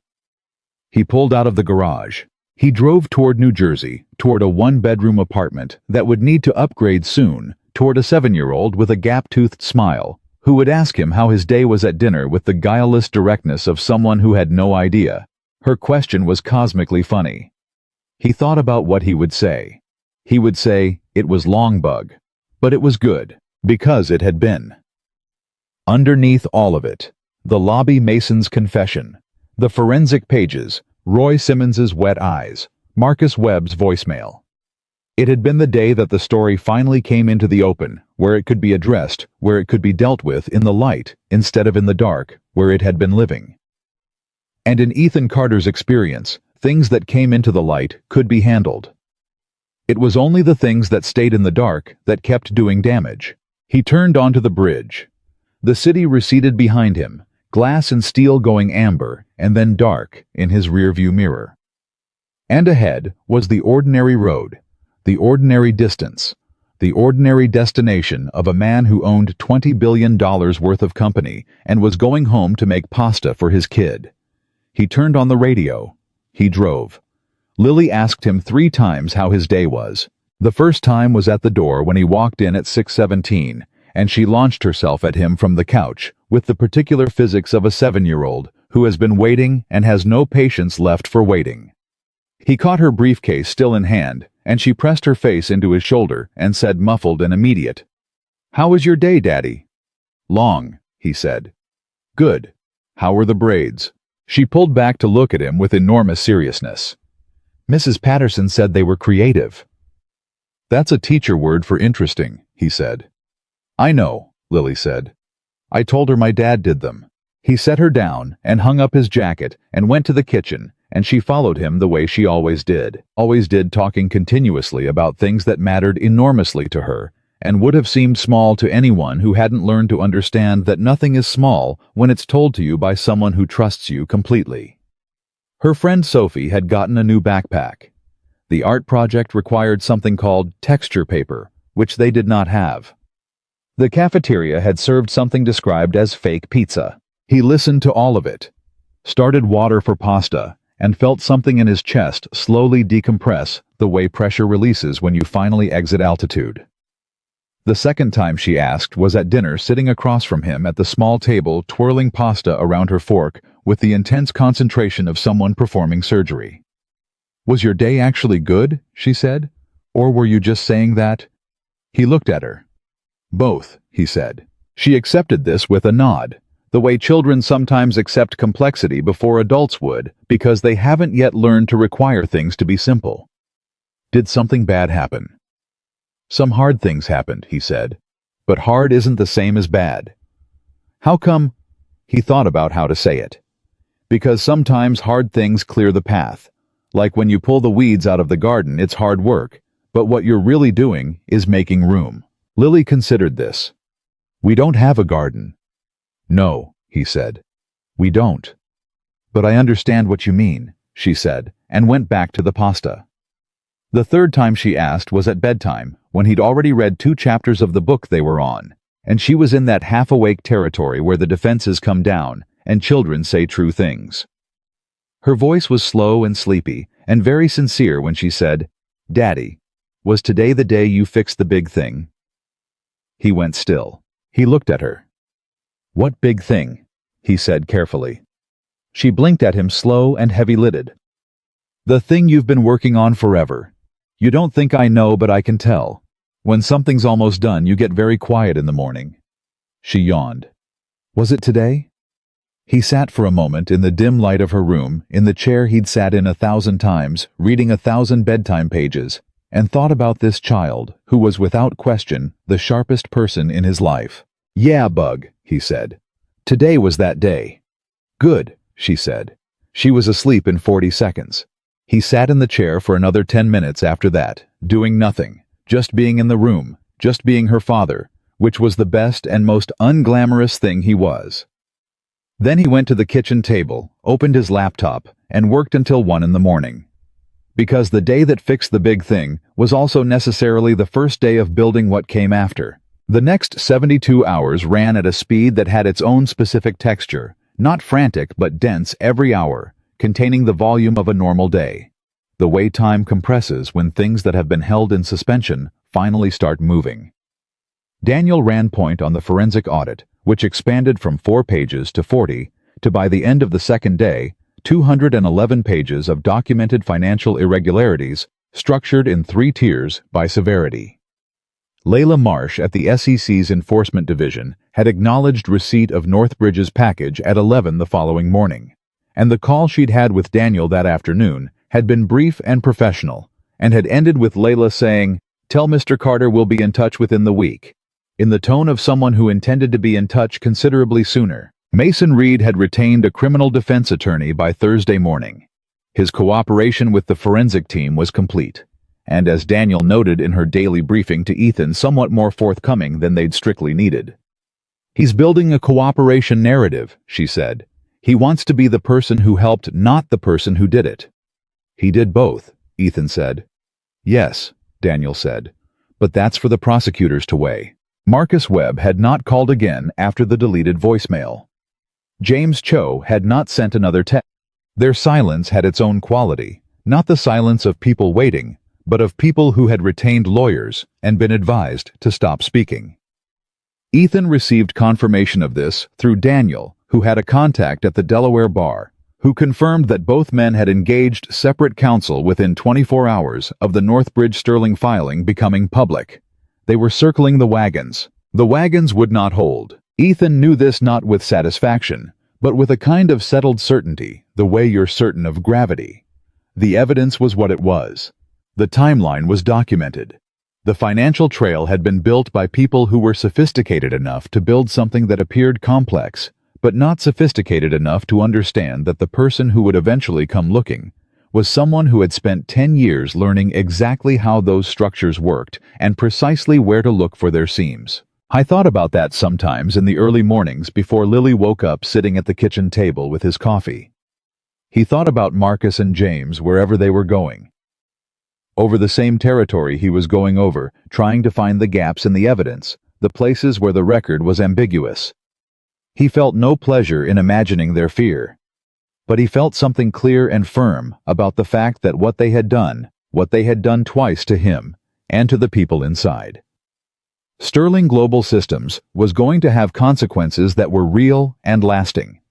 Not because he wanted them to suffer, because the law existed to say that some things have a cost, and it was not his job to charge that cost, but it was his job to ensure the accounting was accurate. He focused on the company. The first week after the acquisition announcement, Ethan held 7 meetings with division heads. Not the kind of meetings where the new owner comes in to tell people how things were going to be. The other kind where you sit down and you ask specifically what is broken here that you've been trying to tell someone about and who wasn't listening. He asked this question to the head of engineering, a woman named Dr. Priya Khatri, who had been at Sterling for 11 years and who entered the meeting with the careful posture of someone who has been punished before for saying true things and was not entirely sure that wasn't about to happen again. He asked her what was broken. She looked at him for a moment. Then she opened a folder that she had clearly been keeping for a long time. The kind of folder that exists because someone could not stop themselves from documenting the damage, even when no one was listening. She put it on the table and spent 40 minutes walking him through the specifics of every critical engineering initiative that had been defunded, delayed, or killed in the last 3 years. She spoke evenly and precisely with the controlled emotion of someone who had practiced controlling it. When she finished, Ethan looked at the folder. He looked at her. "What do you need?" he said, "to restart the most urgent of these?" She blinked. "I'm sorry. The most time-sensitive initiative. The one that's bleeding value every day it sits stopped. What does it need to move again?" She looked at him for a long second, the way someone looks when they're not sure if they're being set up for something. Then slowly, she opened to a specific page in the folder. "The Natural Language Integration Project," she said. It was 3 months from a viable beta when the budget was reallocated. "If we restart now, we need 6 engineers. I have 4 currently assigned, and 2 were moved to a project I'd characterize as decorative plus uninterrupted development time through Q1 and a testing partnership with at least 2 enterprise clients." "You have the 6 engineers as of Monday," Ethan said. "Draft me a timeline for Q1 by end of next week. I'll make the client calls personally." Dr. Khatri looked at the folder in her hands and then back at him, and something happened in her face that she clearly hadn't intended. A sudden brightness, the expression of a person who has been told that the thing they've been fighting for is now going to be fought for by someone with the authority to actually do it. "You're serious," she said. "I am never not serious about engineering," he said. She almost laughed. "Okay," she said. "Okay, Monday." The conversation with the head of HR was harder. Her name was Sharon Briggs. 53 years old, 20 years in human resources across 3 companies. And she came into the meeting not with a folder, but with a list she'd been keeping in her head, which was in some ways more telling than a folder. It meant the information was something she thought about constantly, something she'd been carrying without a place to set it down. There are 47 people in this building, she said, who were passed over for promotion in the last 2 years for reasons that are not documented and cannot be justified by performance records. She said it carefully, like she'd measured every word before she walked in. Some of those people left. 11 of them. Good people. Difficult to replace, and in several cases impossible, because they took specific institutional knowledge with them when they went. She paused. The ones who stayed, they stayed because they couldn't leave, or because they believed in what the company could be, or both. Most of them are still doing excellent work, while also carrying the weight of watching less qualified people move above them. "What do you need from me?" Ethan said. "I need authority to do a comprehensive compensation and title review," she said. "Independent of the previous management structure. I need to be able to correct what was done without having to justify each correction to someone who benefited from the original decision." "You have it," he said. "Full authority. Bring me a final report before implementation, and I'll sign off within 24 hours. Sharon Briggs sat very straight in her chair and said, "Mr. Carter, I have to ask you something." "Go ahead." "Is this real?" she said. "Because I have been in this industry for 20 years, and I have watched a lot of ownership transitions, and they follow a specific pattern. New owner comes in big speeches. People get their hopes up, and then 6 months later, the cost-cutting starts, and the speeches turn out to have been management of expectations." She met his eyes directly. "I need to know if you're asking me to do this review because you actually intend to implement it, or because it looks like the right thing to do in week 1. Ethan looked at her for a long moment. "I'm going to tell you the same thing I told the all-staff," he said. "I'm not asking you to trust me. I'm asking you to do the work because the work is right regardless of whether you trust me, and then I'm going to prove the trust through what happens next." He paused. "If in 6 months I haven't done what I said I'd do, you will have the documented record of a conversation in which I explicitly committed to it. I would expect you to use that." She held his gaze. "All right," she said. "I'll do the review." She stood to leave. "Sharon," he said. She looked back. "The 11 people who left," he said. "Do you have contact information?" She frowned slightly. "Most of them, yes." "Would it be appropriate," he said carefully, "to reach out, not to recruit back, not with any particular expectation, just to acknowledge that what happened was wrong, and to let them know that we know it, that they didn't imagine it?" Sharon Briggs was quiet for a moment. "Yes," she said softly. "I think for most of them that would mean something." "Then do that too," he said.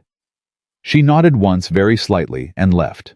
He sat alone in the conference room for a few minutes after that, thinking about what it cost a person to stay somewhere that didn't treat them right, and what it said about them that they stayed the faith in what a thing could be, even when what it was fell short. He had enormous respect for that kind of staying. He understood it from the inside. He'd done it in a different context, staying in the work of building Northbridge, when it would have been easier and more comfortable to simply stop to take the ordinary path to make peace with smaller ambitions. Staying when staying was hard was its own form of courage. He wanted to build something those people could believe in. On Friday morning, 9 days after the acquisition, Ethan walked into a meeting that he had been both anticipating and quietly dreading since Tuesday. Victoria Sterling sat across from him in the same conference room on 29, but the geometry of the room felt different this time. Less charged. More like 2 people who had been through something significant together, which in a specific and somewhat strange way they had. Her lawyers were not present, at her request. "I asked them not to come," she said when he looked around the room. "All right," he said. "I want to talk to you as a person," she said, "not as opposing counsel." She looked at her hands on this table briefly, then back at him.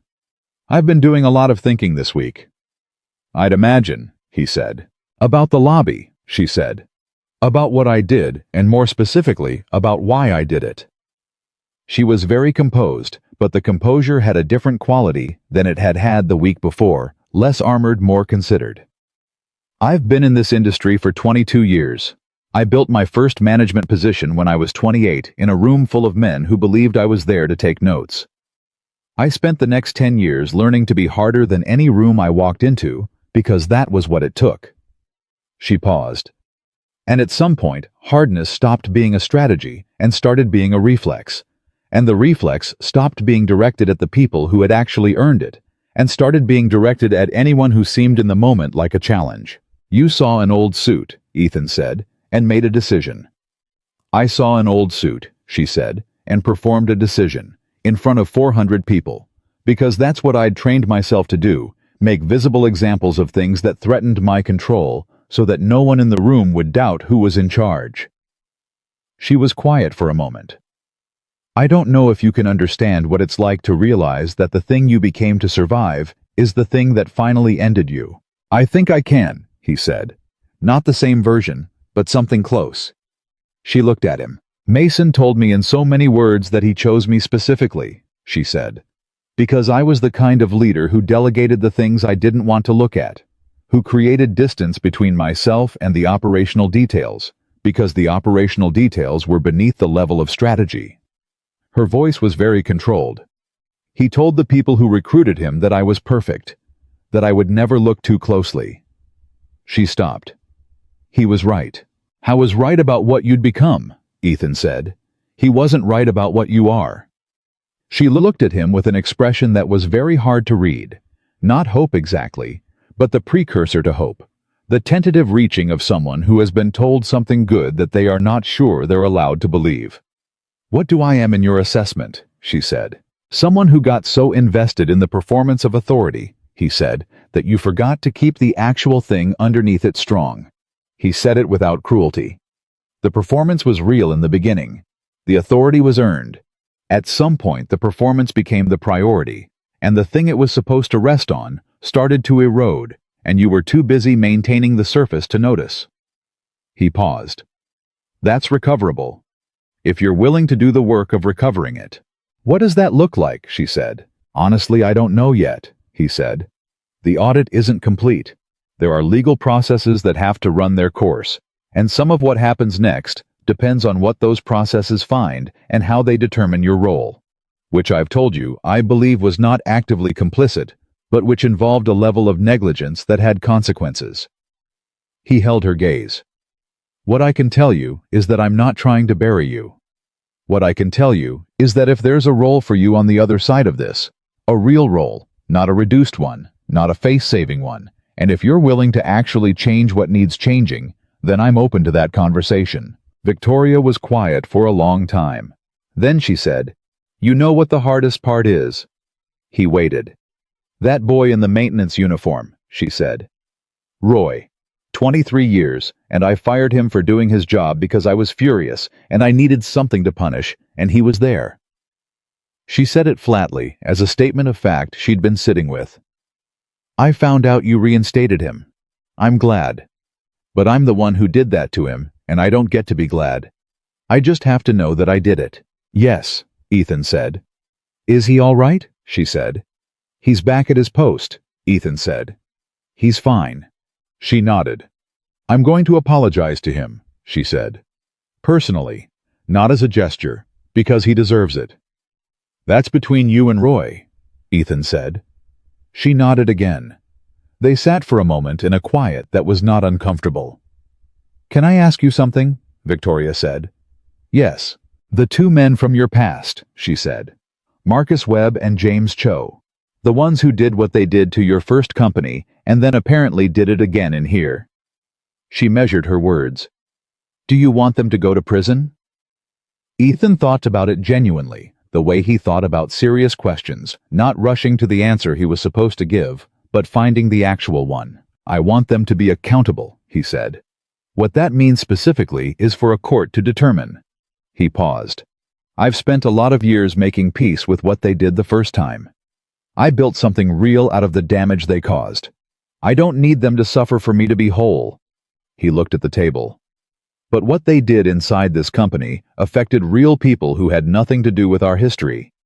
Sharon Briggs has a list of 47 employees who were passed over while these men used Mason Reed to drain this company's resources. Those people are who I'm thinking about." He looked up. "Not myself." Victoria absorbed that. "You're a strange person," she said, not unkindly. "I mean that accurately. You're a genuinely strange person to encounter in this industry." "I'll take that," he said. She almost smiled. His phone buzzed on the table. He glanced at it. A text from Daniel Layla Marsh called. "Can you do 4 o'clock?" He typed back, "Yes." He looked at Victoria. "I have to make a call." "Of course." She stood. She held out her hand. He shook it. "Mr. Carter," she said. "Ethan," he said.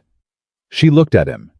"If we're going to figure out what comes next," he said, "we should probably use first names." She held his gaze. "Victoria," she said. "Then, thank you for not doing what you had every right to do." I thought about what he might say to that. He thought about a parking lot in Houston. He thought about his father saying, "You don't have to know today." He thought about Lily asleep in his arms in a cold apartment at 11:30 at night, anchoring him to the thing that was real. "I didn't buy this company to destroy anything," he said. "I bought it to build something." He walked to the door. I went back to the boardroom, and at 4 o'clock he was on the phone with Layla Marsh, who spoke in the direct, unhurried manner of a federal investigator who has reviewed 211 pages of forensic accounting and found them entirely sufficient. "The package your team provided is among the most organized I've received in a voluntary disclosure," she said. "That will be noted." "We wanted to be helpful," Ethan said. "You were," she said. "I want to be transparent with you about the process from here. We've already been in contact with Mason Reed's attorney. We expect formal cooperation from him within the week. Our interest is primarily in Webb and Cho as the architects. Reed was a mechanism." "I understand," Ethan said. "Your participation going forward will mostly be documentation review," she said. "You may be asked to provide a statement. We'll minimize disruption to your operations where possible. Whatever you need," he said. After the call, he sat for a moment in the quiet of the boardroom. Mason Reed the mechanism, Marcus Webb, and James Cho the architects. 10 years and 2,000 miles, and they'd come back around, not because of anything Ethan had done to bring them, but because they couldn't stop themselves. Because people who betray once and suffer no consequence tend to believe that's how the world works, that the smart ones take, and the others absorb the loss and move on, and the cycle repeats. They'd seen Northbridge Capital growing, seen the Sterling acquisition taking shape, and instead of staying away, they'd moved toward it, because the pattern was the pattern, because they'd done it once and gotten away with it, because they'd looked at Ethan Carter and seen not a person who had rebuilt himself, but a target they already knew how to approach. They'd been wrong. They'd been wrong about who he was now. He picked up his phone and called a number he'd had for 6 years, but rarely used. It rang twice. "Mr. Carter," said Gerald Fitch. "They're in the system," Ethan said. A pause. Then Gerald said, "How do you feel?" "Tired," Ethan said. "Mostly tired." "That's honest," Gerald said. "I thought I'd feel more," Ethan said. "When it finally happened, I thought there'd be something larger." "There never is," Gerald said. "The movies want you to feel large things at the end. Real life gives you tired and correct." A pause. "Tired and correct is underrated." Ethan thought about that. "Yeah," he said. "I think you're right." "Go home, Mr. Carter," Gerald said.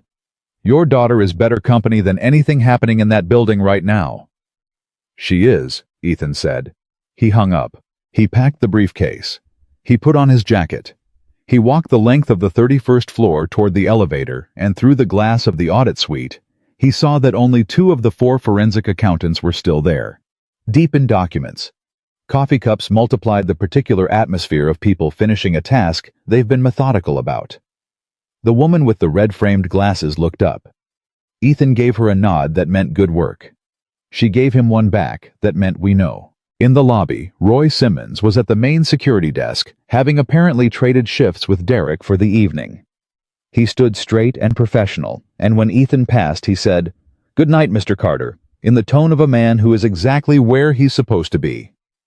"Good night, Roy," Ethan said. He pushed through the glass doors. He walked 6 blocks. He sat in his car and hit the dashboard twice. The heater came on. He drove. And in the building behind him, in the places he couldn't see from the road, but knew as well as he knew anything, 472 people were finishing their work weeks, talking to each other, making plans for the weekend, living their ordinary daily lives, inside a company that 9 days ago had been one thing and was now quietly and irreversibly becoming something else. Something that was going to ask more of them and give more back. Something that was going to be over time the kind of place where a woman with 11 years of engineering excellence didn't need to keep a private folder of damage because the damage was being repaired and the person doing the repairing was the person who was supposed to be doing it. He thought about Dr. Khatri's face when he'd said Monday. He thought about Sharon Briggs saying, "Is this real?" He thought about Roy Simmons in his uniform standing straight. These were the things. This was what it was for. Not the $20 billion valuation, not the news coverage that was already starting, and that he was already declining to participate in, not any version of the story that centered him as the protagonist, returning triumphant.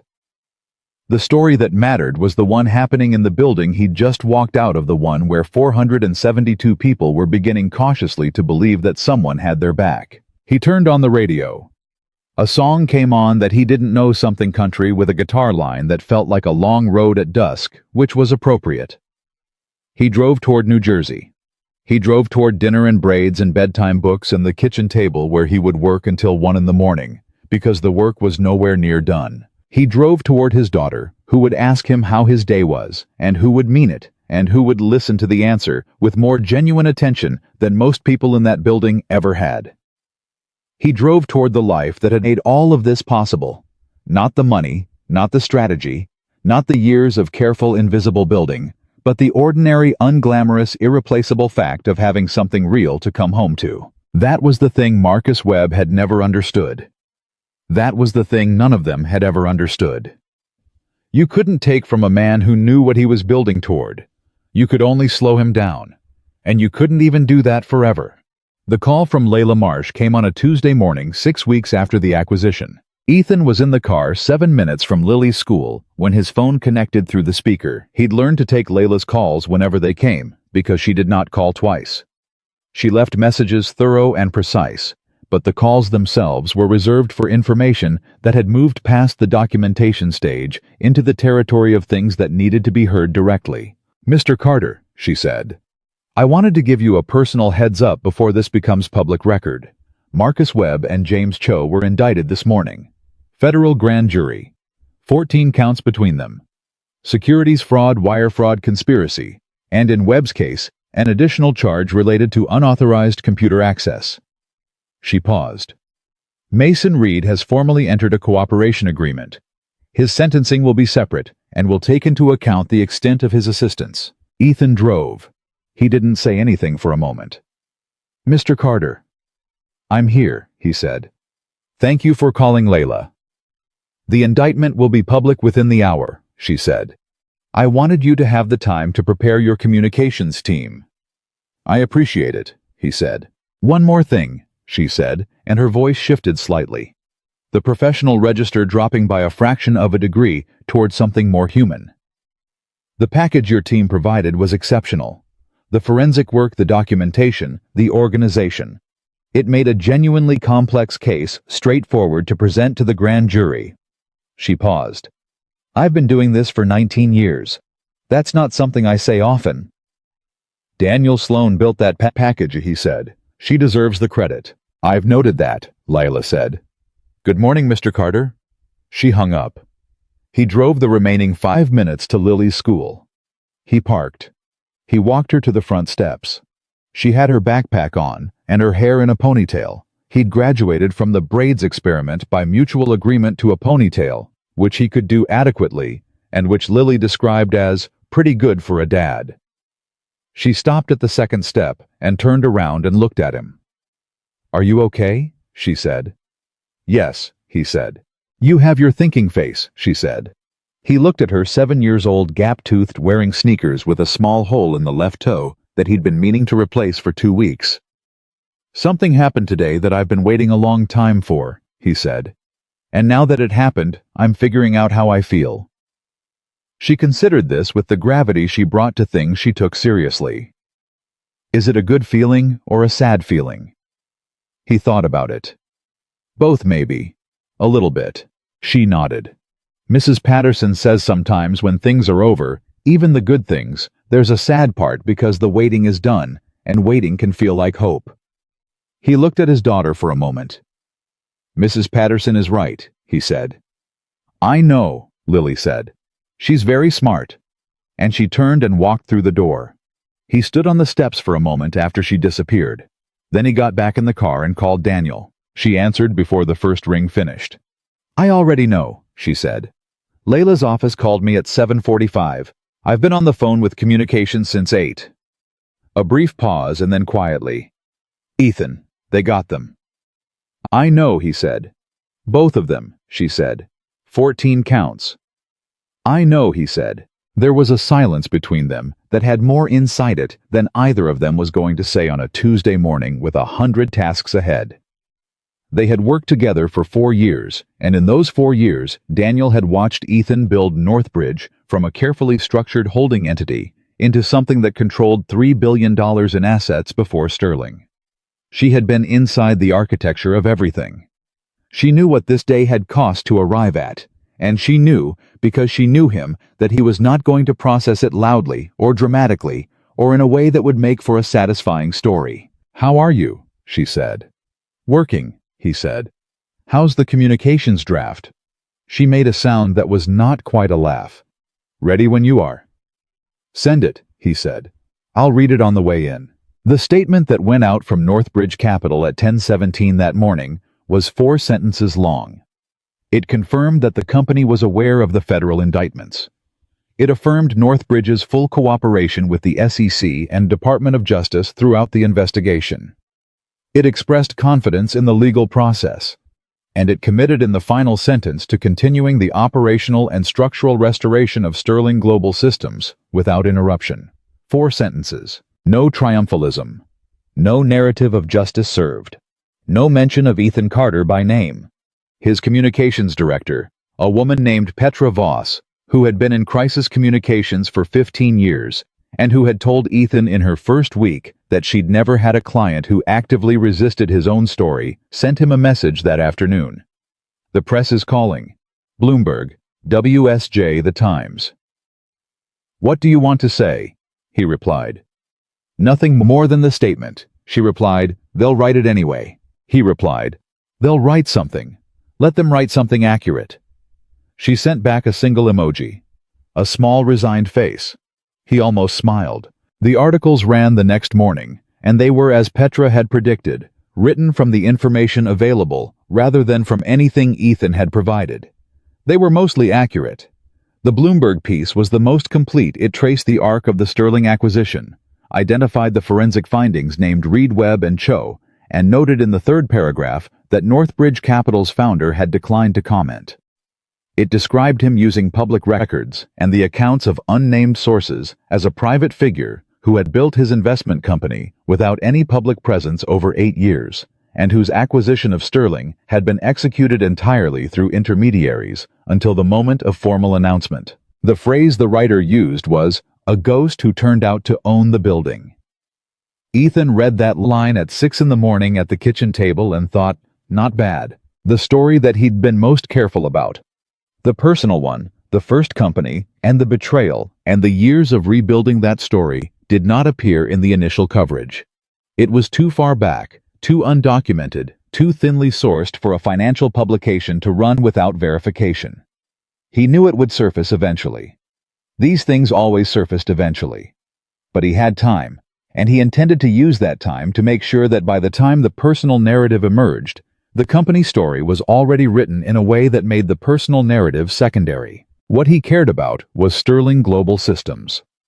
Not as the ending of his story, but as the beginning of the next one. And that story was happening right now in the building he'd walked into with a worn briefcase and an old suit, and it was happening fast. Dr. Priya Khatri's engineering team, restarted the natural language integration project on the Monday after the acquisition, exactly as promised.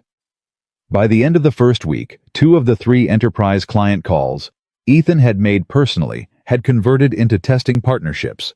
The third was still in negotiation. Priya sent him a project update every Friday that was dense with technical specifics he actually read and occasionally responded to, with questions that made her write back more than once. How do you know this? He knew it because he'd spent 6 months before the acquisition learning everything he didn't know about the product. He'd learned it the same way he'd learned everything alone, methodically, one source at a time, asking questions of people who had no idea they were educating the person who was about to buy the company they were being asked about. Sharon Briggs completed the compensation and title review in 11 days. When she brought it to Ethan, she said, "I need you to know that this is going to cost more than the projected quarterly savings from the structural changes." She said it the way people say something they expect to be told no to. "I know," he said. "I've read the projections." And the cost of inequity," he said, "compounds. Every month, those 47 people stayed in roles that undervalued them. Some percentage of their energy went to managing that inequity instead of doing the work. That's a productivity drain that doesn't show up on a balance sheet but is absolutely real." He looked at the report. "This restores something. Restoration costs money. That's fine." Sharon Briggs looked at him for a moment. "My previous CEO," she said, "told me that culture was important, but not at the expense of margin." "Your previous CEO," Ethan said, "also didn't notice that her COO was systematically draining the company for 18 months, so I'd weigh his broader judgment accordingly." Sharon's composure cracked briefly into something very close to an actual laugh. "Implement it," he said, "with retroactive effective date to the 1st of the month." She left, and Ethan turned back to the financial modeling he'd been working on before she arrived, because there were 17 other things happening simultaneously, and he had learned over many years that the way to manage 17 things simultaneously was not to think about all 17 at once, but to give each one the specific and complete attention it required for as long as it required it, and then move to the next one. He was good at this. I had been good at it since before he had a name for it, since the years of raising Lily alone in the Hoboken one-bedroom, when the resources were finite and the demands were not, and you learned out of necessity to be fully present for whatever was in front of you, or you lost both it and the next thing.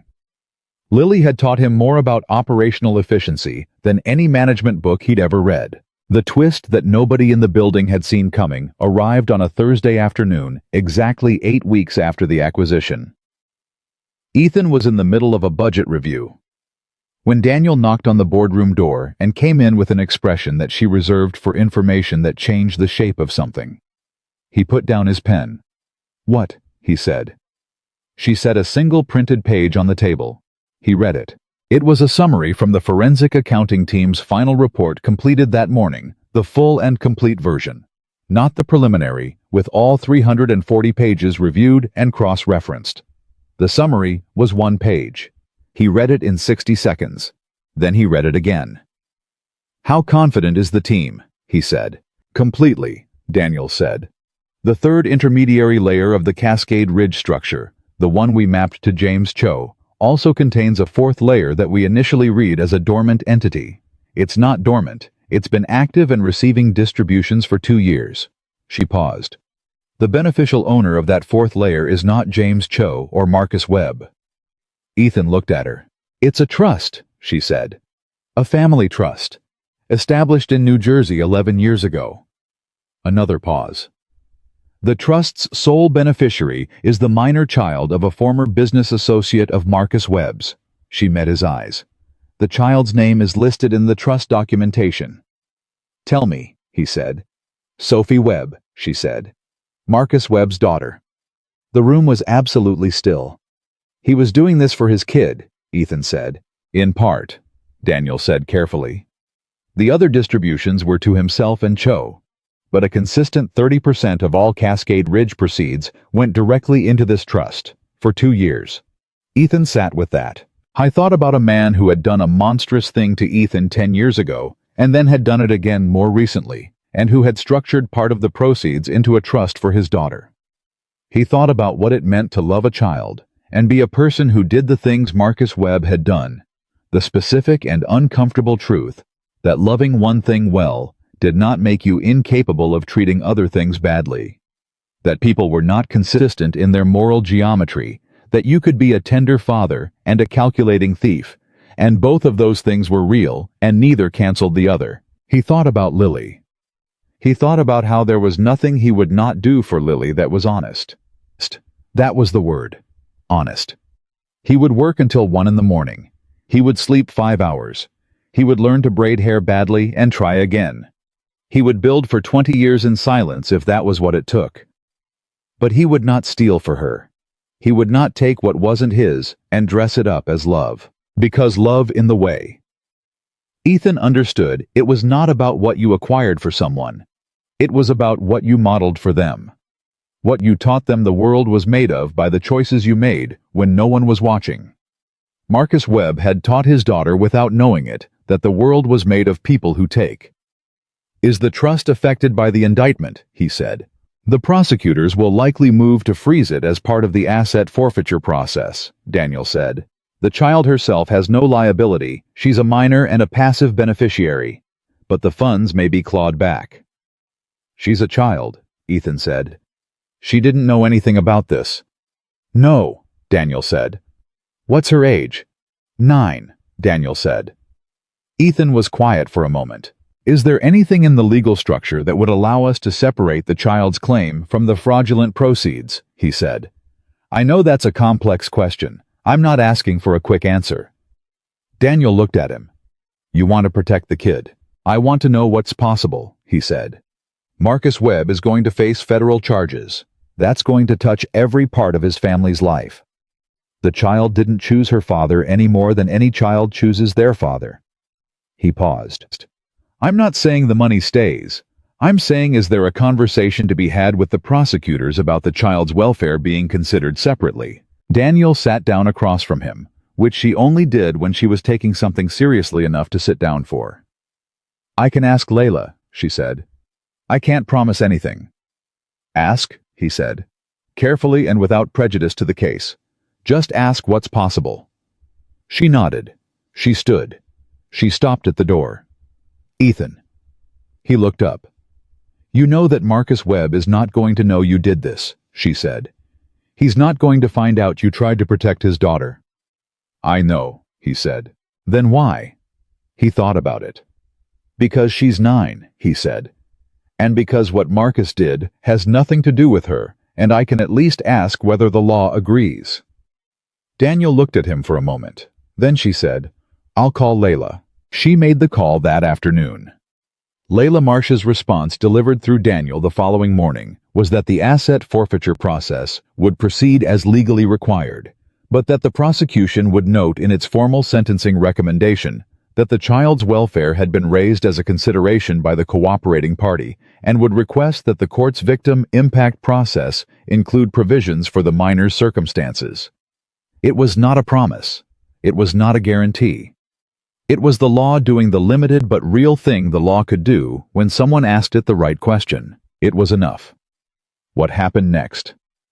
The twist that would take months to fully understand began on a Friday morning with a phone call that Ethan almost didn't take. The number was a New York area code he didn't recognize, and his instinct in recent weeks had been toward screening unfamiliar numbers because the press calls had been escalating and he had exactly nothing to say to them. But something made him pick up. Mr. Carter, said a woman's voice. Older measured the specific cadence of someone who speaks carefully because they've learned that carelessly spoken words have consequences. My name is Eleanor Voss. I'm the executive director of the Meridian Foundation. He knew the name. The Meridian Foundation was one of the mid-sized technology education nonprofits that had been working in underserved urban communities for 12 years. Good work. Real outcomes chronically underfunded in the way of organizations that do necessary things in unsexy ways. Ms. Voss, he said. What can I do for you? I'll be direct, she said. We've been watching what's happening at Sterling Global Systems. The restoration you're doing, the engineering, restart the compensation review, the way you've handled the public communications. We have a proposal if you're willing to hear it. I'm listening, he said. Meridian runs a technology apprenticeship program in 4 cities, she said. We take young people predominantly from communities with limited access to technology careers, and we put them through an intensive 18-month program. At the end, they're genuinely work-ready software engineers. Not junior, not entry-level plus hand-holding. Real engineers. Her voice had the steady energy of someone who has believed in a thing long enough that the belief has become structural. The problem is placement. We have the people. We don't have enough companies willing to hire without the traditional credentialing. How many graduates are currently unplaced? He said. A brief pause, as though she hadn't expected the question to be that specific that fast. 31 currently awaiting placement. 23 more will complete the program in the spring. Send me your curriculum overview, your graduate outcomes data, and the profiles of the 31 current graduates, he said. This week. I'll have someone review it by end of next week, and if the data supports what you're describing, I'd like to set up a more formal conversation with our engineering team. Another pause longer. That's yes. I'll send it today. Ms. Voss, he said. Yes. How long have you been running this program underfunded? A beat. Then she laughed, a short, genuine sound. 8 years, she said. Then let's move quickly, he said. He hung up and sat for a moment and thought about Dr. Priya Khatri's folder of damage that had been sitting in a drawer for years, and about Sharon Briggs's list of 47 names, and about Roy Simmons standing straight in his uniform, and about 31 young people who had done the work and were sitting on the other side of it, waiting for someone to open the door. I thought this is what the company is for. Not the balance sheet, not the valuation, not the number on the acquisition documents. The thing the company was for was the question of what you did with it once it was yours. He forwarded Eleanor Voss's contact to Priya Khatri with a single line, call her, priority. He had not been wrong about Priya Khatri's response to being given authority and resources and space to move. In the 8 weeks since the acquisition, she had operated with the focused and somewhat overwhelming energy of a person who has been running against resistance for so long that removing the resistance releases something close to a sprint. The natural language integration project had blown past its early milestones. She'd reorganized her team structure, gotten 2 new engineers, onboarded from Sharon's internal mobility review, and had submitted a patent filing on a modification to the core algorithm that had not existed 3 months ago. She called him on a Friday afternoon. She called him directly, which she'd started doing 2 weeks in, and which he'd told her to feel free to continue, and said, I looked at the Meridian data. And, he said, these are real engineers, she said. He could hear the specific quality in her voice that she had when she was excited about something technical. A certain accelerated precision, like the words were trying to keep up with the ideas. I don't know what Eleanor Voss is doing in that program, but the curriculum is solid, and the project portfolios are sophisticated. I'd hire 6 of the 31 immediately if you'll let me. Write me the role descriptions, he said. HR will post them by end of week. I already wrote them, she said. I sent them to Sharon an hour ago. He almost laughed. Good. Ethan. She said his name carefully, the way she did when she was about to say something she'd been thinking about, rather than something she'd just decided. What you're doing here, the foundation stuff, the apprenticeship pipeline. I want you to know that the engineering team sees it. We talk about it. It's changing what this place feels like to work in. He was quiet for a moment. That's the point, he said. I know, she said. I just wanted to make sure you knew that it's working. A year later, not 12 months to the day, but the following autumn, when the leaves in New York had done the thing they do in October, and the city had put on its best and most fleeting version of itself. A journalist named Claire Whitfield, from a publication that covered technology and business, spent 3 months requesting an interview with Ethan Carter and received 3 politely worded declines from Petra Voss. She wrote the story anyway. She wrote it from the people around him, from Priya Khatri, who agreed to be interviewed and spoke for 40 minutes about the natural language integration project and its commercial trajectory. From Sharon Briggs, who described the compensation review with the precise emotional restraint of someone who had been in HR long enough to understand what it meant to say a specific thing on record. From Derek Holloway at the security desk, who said simply, "He told me I was good at my job and to ask for the raise." From Roy Simmons, who said, "23 years in a place, and one morning I almost lost it, and then I didn't. And the reason I didn't was that the person who had the most power in the building that morning was also the only one who seemed to care about doing the right thing." Claire Whitfield spoke to 17 people connected to Sterling Global Systems. She also made one call that Ethan didn't know about until after publication. She called Victoria Sterling. Victoria had, in the months following the acquisition, done something that surprised people who thought they knew what she was capable of. She had cooperated fully with the forensic audit. She had provided 2 formal statements to federal investigators.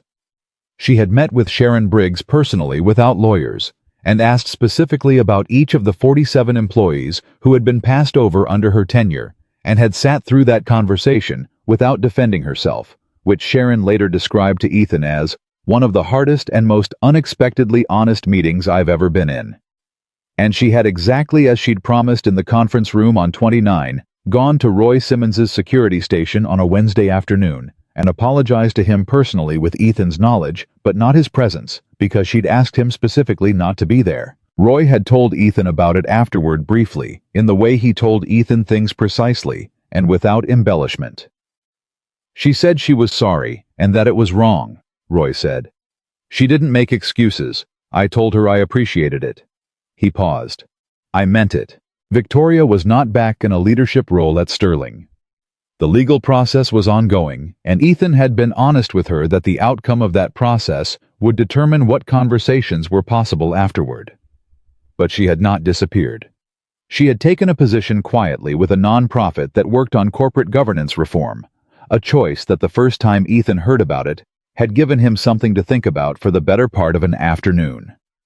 She was apparently teaching people how to build accountability structures that actually worked. In Claire Whitfield's article, Victoria said this about Ethan Carter: "He walked into a room where I made him the smallest person present, and he was actually the largest one there.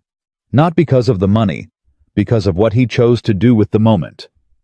She paused in the recording, and then she said, "I've spent a year thinking about the difference between the kind of power I spent 20 years building and the kind he walked in with. I don't think I fully understood the difference before that morning. I do now." The article ran on a Thursday. Ethan read it at the kitchen table at 6:15 in the morning before Lily was awake, in the particular quiet of early morning that he had always used for the things that required stillness. He read it carefully and completely, and then sat for a moment with his coffee. The piece was accurate. It was fair. It captured something real about what had happened at Sterling, and it did so without the triumphalism he'd been afraid it would reach for, because Claire Whitfield was good enough at her job to understand that the real story was not a story about power being seized. It was a story about what power was for. He read Roy's quote twice. He read Victoria's quote twice. He put the tablet down and looked at the kitchen in the early morning light. The pasta pan from last night still on the stove, because Lily had asked if they could leave it, and he'd said yes without asking why. Because sometimes with children, you didn't need to ask why. And he thought about 10 years. He thought about the specific weight of 10 years of building in the dark, of choosing again and again to not become the thing that the people who hurt him were, of carrying the loss without letting it be the whole story. I thought about his father in the passenger seat of the car, saying, "You don't have to know today." He had known today. He had known for a while now, actually. Not as a single moment of knowing, but the slow accumulating kind, each day, adding something to the pile until the pile was big enough to be called certainty. He was building something real. He was building it the right way. That was enough.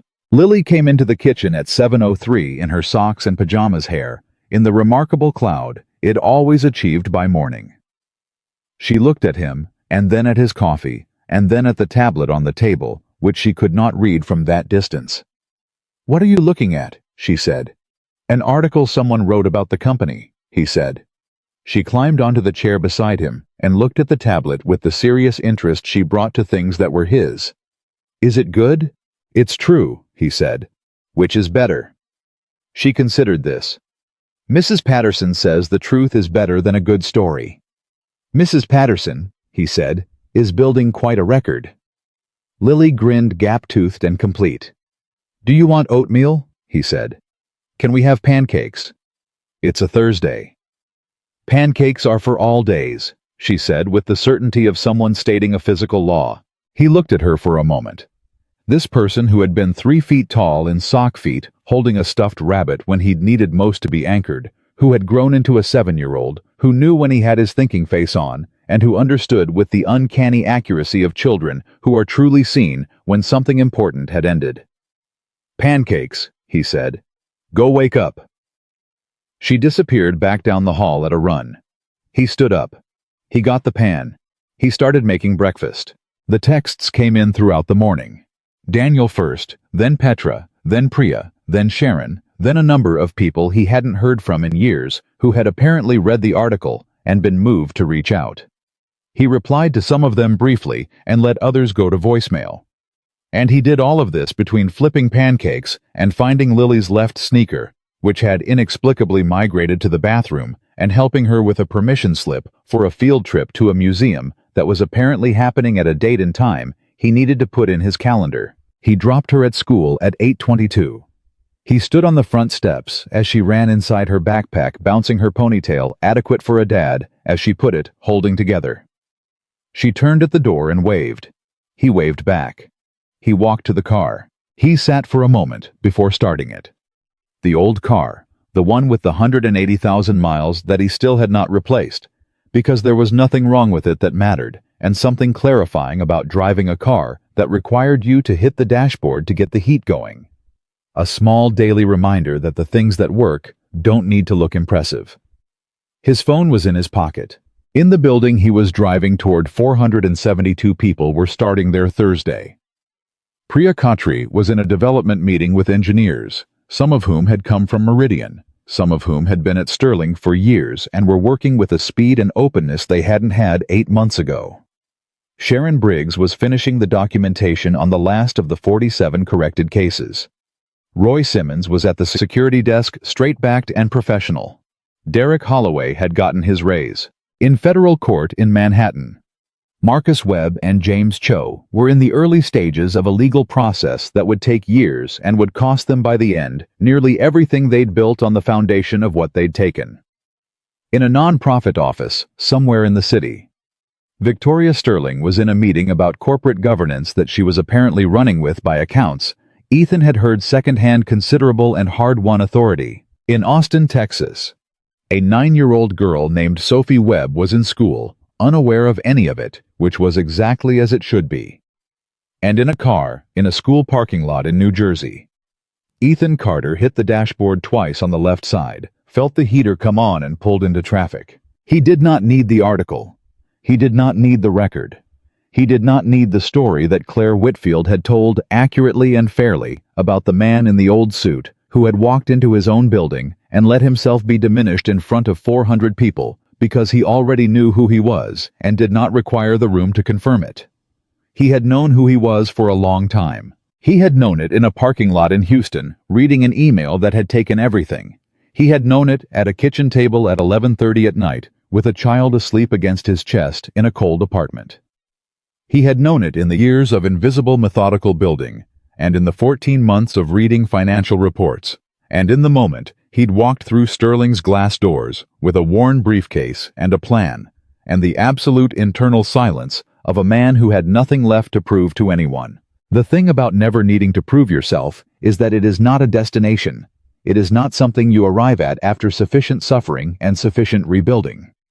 It is a daily choice to do the work, because the work is real, to treat people well, because they are people, to hold the line on who you are, not because the world is watching, but because you are watching, because at the end of every day, you have to be the person who knows what you chose and why. Ethan Carter drove toward Manhattan. He drove toward the company that had been broken and was being rebuilt, toward the people who had stayed, and the ones who were just beginning, toward the work that was nowhere near finished. And that was, in that incompleteness, the most honest and the most alive thing in his life. He drove toward all of it without needing it to be a story. It was simply what he was doing. It was simply who he was. And that had always, through the loss and the silence and the long years of building in the dark and the morning in the lobby and everything after, been exactly enough.